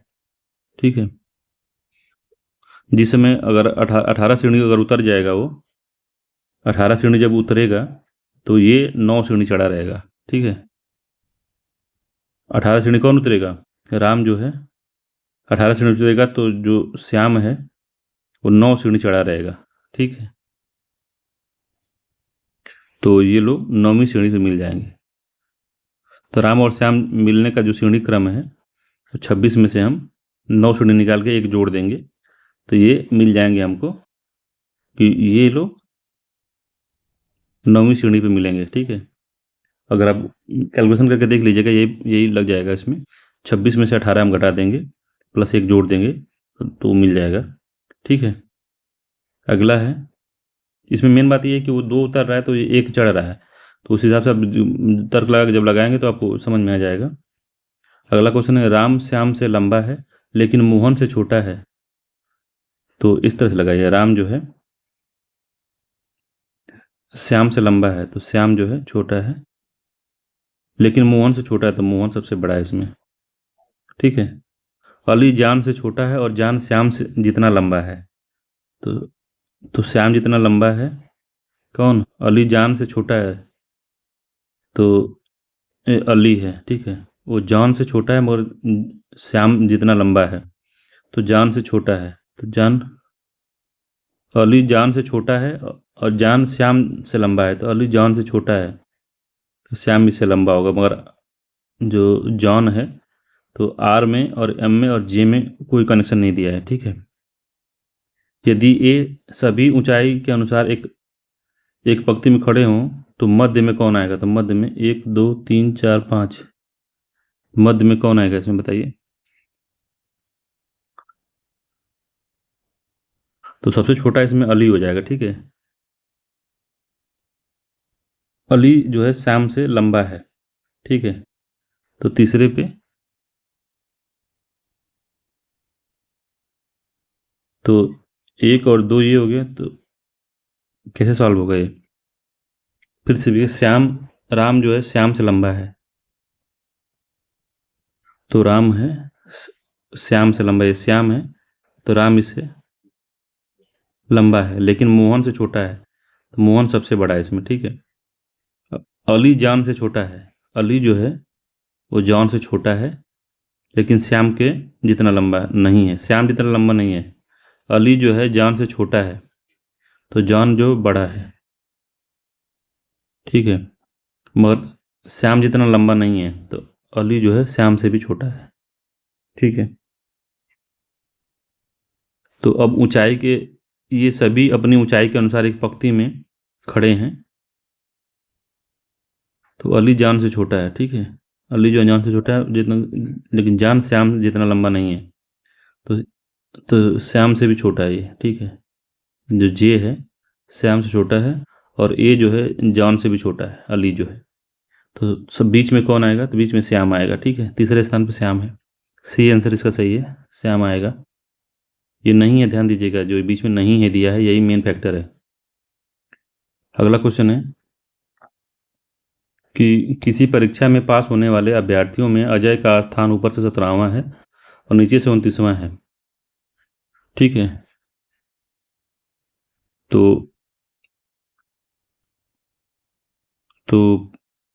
क्या है, 6 अभ्यर्थी परीक्षा में सम्मिलित नहीं हुए हैं तथा 5 इसमें फेल हो गए हैं, तो परीक्षा में अभ्यर्थियों की कुल संख्या कितनी थी? तो पास होने में अजय का स्थान 17वां है, नीचे से 29वां है। ठीक है। तो इसको कैसे लगाएंगे? तो 16वां है मतलब 17वां मतलब 16वां है इधर से, और उधर से 28वां है, +1 कर देंगे क्योंकि अजय है एक कॉमन में है। ठीक है। कितना हो जाएगा? 28 16 और 1 45 हो जाएगा। ठीक है। तो 45 तो ये है पूरा, और जैसे हमने निकाल लिया कि 45 लोग अभी इसमें हैं, और कितने लोग इसमें शामिल नहीं थे, तो +6 लोग जो हैं फेल हो गए हैं, प्लस 5 लोगों ने 5 इसमें से फेल हो गए हैं, और 6 अभ्यर्थी परीक्षा में सम्मिलित नहीं है, ये फेल है, तो इनको जोड़ देंगे तो 5 6 5 11, 61 5 51 5 56, 56। तो टोटल जो कुल संख्या 56 हो जाएगी। इसकी डी आंसर सही है, 56 हो जाएगा। इतना बेसिक तो आता ही होगा, अब इसमें अब डिटेल में बताएंगे तो काफ़ी समय लग जाएगा, तो आप इसको सॉल्व कर लीजिएगा। 56 डी आंसर इसका सही होगा। अगला है, अब इसमें नीचे दिए गए तालिका में लुप्त संख्या बतानी है, तो 7 3 4 ये जो लुप्त संख्या इसको बतानी है। ठीक है। तो कैसे पता चलेगा? तो 4 है,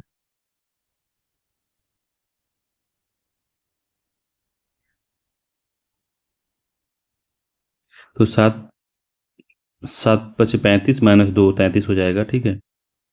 और 36 18 18 में से 8 जाएगा, 10 हो जाएगा, ठीक है। और 4 9 36 में 3 जाएगा तो 9 हो गया इसका, 4 9 36 या 9 होगा, ठीक है। ये आंसर सही है इसका। अगला क्वेश्चन है, ए बी, ए बी का भाई है, ए है जो वो डी का भाई है, डी का भाई है, डी बी का पिता है, डी जो है वो बी का पिता है, बी और सी, बी और सी बहन है, तो ये इन्हीं के पिता डी ही है दोनों का। बताइए कि सी से ए का क्या संबंध है। सी का ए का संबंध अंकल का है या भतीजा भतीजी का होगा, तो सी इसका आंसर सही है, भतीजी होगा, ठीक है। 105 है कि निम्नलिखित श्रृंखला का अगला अंक क्या होगा। 9 8 8, 9 8 8, ठीक है। तो 9 है, 8 है, 8 है, 8 है, 7 है, 8 है, 6 है। तो 9 में यहाँ करेंगे तो +1 किया गया है और इसमें से +0 हो गया। फिर 8 से, 8 में +0 है और 7 से -1 हो गया है, ठीक है। फिर जब इसमें करेंगे तो -1 हो गया, तो फिर इस तरह से होगा, 9 से -1, ठीक है। फिर यहाँ से -1, फिर यहाँ से -1, फिर यहाँ से -1 है, ठीक है। फिर इससे इसमें जाएंगे -0, फिर इसमें से इसमें जाएंगे -0, फिर इसमें से इधर जाएंगे, इसमें जाएंगे इस वाले में, तो यहाँ भी -0 ही होगा, तो यहाँ पे 8 होगा, ठीक है। डी आंसर सही है इसका, 8 आएगा इसमें भी, ठीक है। याद रखिएगा, आराम से था, ये आसान था। 106 नंबर क्वेश्चन है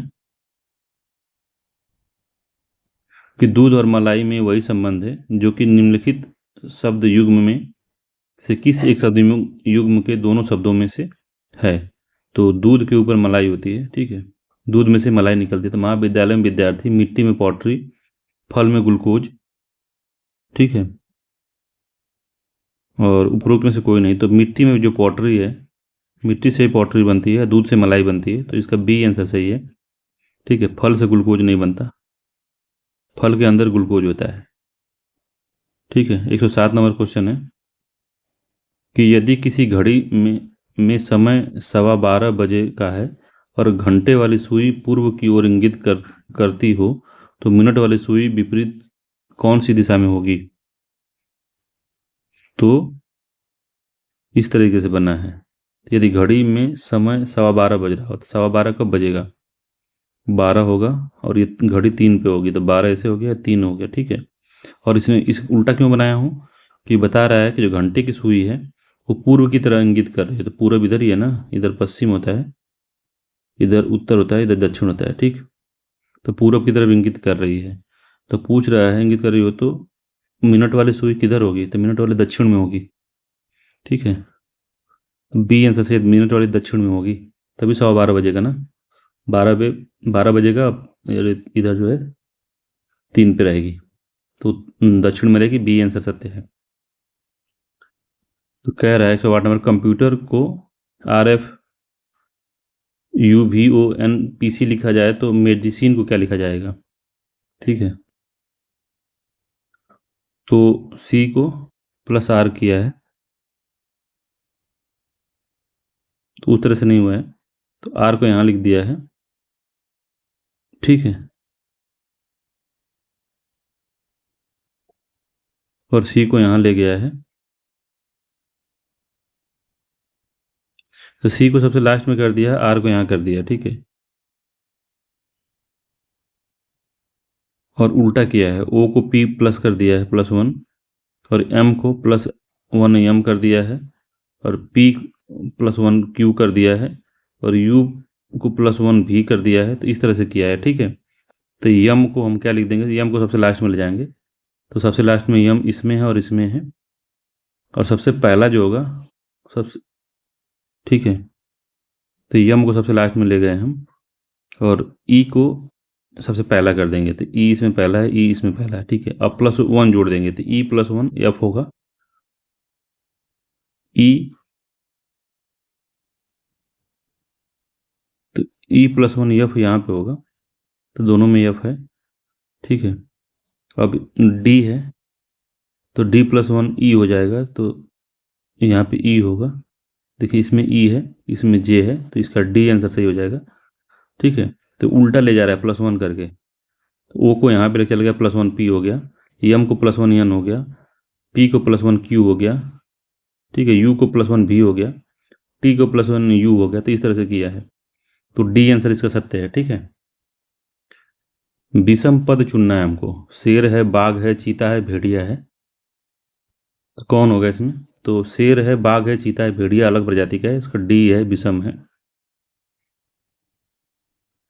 तो 110 नंबर क्वेश्चन कह रहा है कि यदि प्लस का तात्पर्य निगेटिव है, निगेटिव का तात्पर्य गुणा है, गुणा का भागा है, और भागा का तात्पर्य जोड़ है, तो बताना है। तो क्या होगा? 16 का भागा का तात्पर्य प्लस हो जाता है, 4 है गुणे का तात्पर्य जो है भाग हो जाता है, निगेटिव का तात्पर्य गुणे हो जाता है,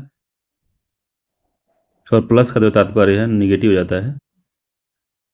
तो आंसर बताना क्या होगा, ठीक है।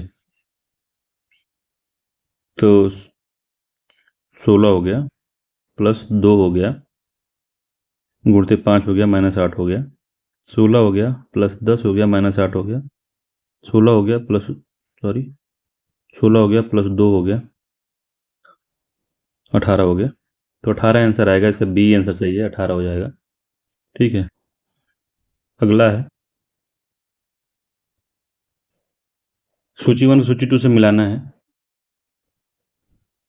तो इसमें दिया है उद्योग है और क्षेत्र है, तो तेल शोधन कारखाना मेरठ में है, देसी घी उद्योग पीलीभीत, खेल सामान मथुरा, बांसुरी उद्योग औरैया। तो इसे कूट से बताना है कौन सा से कूट सही है, तो तेल शोधन मथुरा में है, ठीक है, 3 हो गया। देसी घी का जो उत्पादन होता है औरैया में होता है, 4 हो गया। खेल का सामान जो है मेरठ में बनता है, 1 हो गया। बांसुरी जो है पीलीभीत में बनती है, तो 2 हो गया। तो 3 4 1 2, 3 4 1 2 इसका सही आंसर है, तो बी आंसर सही है, 3 4 1 2, ठीक है। इंपॉर्टेंट है, याद रखिएगा। अगला क्वेश्चन है प्रोजेक्ट एलिफेंट के अंतर्गत उत्तर प्रदेश में एलिफेंट रिजर्व की स्थापना कब की गई थी? तो इंपॉर्टेंट एक और पूछा था ये, ठीक है। तो कब की गई थी? तो सितंबर 2009 में, अक्टूबर 2011 में, सितंबर 2007 में, अक्टूबर 2010 में। तो सितंबर 2009 में की गई थी, ए आंसर सही है। तो प्रोजेक्ट एलिफेंट के अंतर्गत उत्तर प्रदेश में एलिफेंट रिजर्व की स्थापना 2009 में की गई थी, ठीक है, ए आंसर सही है। अगला है 13 नंबर का, क्रियात्मक घाटा क्या होता है? क्रियात्मक घाटा क्या होता है बताना है। फंक्शनल डेफिसिट क्या होता है? तो फंक्शनल डेफिसिट उसे कहते हैं एफडी, जिसमें फंक्शनल डेफिसिट होता है gross physical deficit, gross physical deficit minus inflation adjustment, ठीक है। तो ग्रॉस मतलब होता है, ग्रॉस फिजिकल डेफिसिट माइनस होता है इन्फ्लेशन समायोजन या स्फीति या महंगाई समायोजन। तो स्फीति समायोजन राजकोषीय घाटा कहते हैं उसको, इसका बी आंसर सही है। स्फीति समायोजन राजकोषीय घाटा को क्रियात्मक घाटा कहते हैं, इंपॉर्टेंट है, याद रखिएगा, यूपीएससी में पूछ सकता है। अगला है निम्नलिखित में से किन 2 संस्थाओं को वाशिंगटन जुड़वा का नाम दिया गया है? तो आईएमएफ और अंतर्राष्ट्रीय वित्त निगम, आईएमएफ और डब्ल्यूटीओ, आईएमएफ एन आर आईबीआरडी, विश्व बैंक या यूनिसेफ। तो किसको किया गया है? तो आईएमएफ को किया गया है, कहा गया है, और विश्व बैंक को, सी आंसर सही है, इनको कहा गया है। 115 नंबर क्वेश्चन है कि निर्यात संवर्धन को बढ़ावा देने के लिए भारत का पहला निर्यात संबंधन जोन ईपीजेड 1965 में कहाँ खोला गया था? तो ये इंपॉर्टेंट क्वेश्चन है। 1965 में वो कांडला में खोला गया था, बी आंसर सही है, कांडला में, ठीक है। 115 का बी आंसर सही है, कांडला में खोला गया था, ठीक है। तो कब खोला गया था ये? तो 1965 दिया हुआ है। अगला क्वेश्चन है, ये इंपॉर्टेंट है, एशिया का सबसे पहला था यही। कौन सा? अगला क्वेश्चन 116 नंबर का है, कह रहा है निम्नलिखित युग्मों में से कौन सा सही सुमेलित नहीं है। तो स्वर्ण जयंती ग्राम स्वरोजगार योजना इंपॉर्टेंट है, कई बार पूछ चुका है इसको। ठीक है, तो पहला ठीक है, 1999 में स्वर्ण जयंती ग्राम स्वरोजगार योजना आई थी। ठीक है, ये प्रधानमंत्री रोजगार योजना 2014 में, तो यही गड़बड़ है। ठीक है, 2014 में नहीं था, 1993 में आई थी। प्रधानमंत्री रोजगार योजना जो थी 1993 में आई थी। प्रधानमंत्री ग्राम सड़क योजना 2000 में आई थी। संपूर्ण ग्रामीण रोजगार योजना 2001 में आई थी। ठीक है, तो इसका बी आंसर सही, यही सही सुमेलित नहीं है। इंपॉर्टेंट है, इसको लिख लीजिएगा, लिख के इसको याद कर लीजिएगा, कई बार पूछा है एग्जाम में, तब कह रहे हैं। अगला है राष्ट्रीय निवेश कोष जो है NIF का गठन कब किया गया था। तो राष्ट्रीय निवेश कोष का गठन कब किया गया था, 2010 में, 2005 में, 2014 में, 2000 में। तो NIF का गठन 2005 में किया गया था। बी आंसर सही है, 2005 में किया गया था। ठीक है, अगला है निम्नलिखित में से कौन बॉम्बे स्टॉक एक्सचेंज का सूचकांक नहीं है। तो BSE का सूचकांक कौन सा नहीं है। तो सेंसेक्स है, राष्ट्रीय सूचकांक है, इंडोनक्स भी है, निफ्टी नहीं है, निफ्टी 50 नहीं है। ठीक है, तो सी आंसर सही है, निफ्टी 50 जो है नेशनल स्टॉक एक्सचेंज है, ये NSE का है ये, तो इसका सी आंसर सही नहीं है, निफ्टी 50 इसका नहीं है। 119 नंबर क्वेश्चन है कि निम्नलिखित में से कौन सा एक युग्म सही सुमेलित नहीं है। तो राजकोषीय चिन्ह दिया है या प्रतीक दिया है, तो सही सुमेलित नहीं है बताना है। तो राजकीय पुष्प जो है पलाश है, ठीक है। राजकीय वृक्ष सीता या अशोक है, ये भी ठीक है। राजकीय पक्षी कोयल नहीं है, सारस है। ठीक है, सारस या क्रेन कहते हैं इसको। राजकीय पशु बारहसिंगा है, तो सी इसका आंसर, यही सही सुमेलित नहीं है। 120 है, निम्नलिखित युगों में से कौन सा सही सुमेलित नहीं है बताना है। तो गौतम बुद्ध नगर का मुख्यालय ग्रेटर नोएडा में है, सही सुमेलित नहीं है बताना है। तो गौतम बुद्ध नगर मुख्यालय ग्रेटर नोएडा नहीं, नोएडा है बस। ठीक है, तो पहला सही सुमेलित नहीं है। दूसरा है कानपुर देहात का अकबरपुर माटी है, ठीक है। बस्ती का नौगढ़ है, तो नौगढ़ सिद्धार्थ नगर का है, बस्ती का नहीं है, सिद्धार्थ नगर का है। बस्ती का बस्ती सिटी है। 3 जो है ये भी सही सुमेलित नहीं है। जालौन का उरई है, तो ठीक है। तो 1 3 सही सुमेलित नहीं है, ए आंसर सही है। 1 और 3 सही सुमेलित नहीं है। अगला है, अभी अगस्त 2023 के करंट अफेयर्स आ गया, जो कि इंपॉर्टेंट नहीं है। अब सारे हमको लग रहा है करंट अफेयर्स ही हैं, तो सारे करंट अफेयर्स हैं। ठीक है, तो इतना इंपॉर्टेंट है। 120 क्वेश्चन सही, 120 क्वेश्चन आसपास हम लोग लगाए हैं, और काफ़ी इंपॉर्टेंट क्वेश्चन थे, इसे एग्जाम में पूछता है। ठीक है, चलिए मिलते हैं नेक्स्ट टेस्ट में, तब तक के लिए धन्यवाद। अगर वीडियो अच्छा लगे तो मेरे चैनल को आप सपोर्ट कर सकते हैं, सब्सक्राइब करके, वीडियो को लाइक करके। ठीक है, चलिए मिलते हैं अगले, नमस्कार।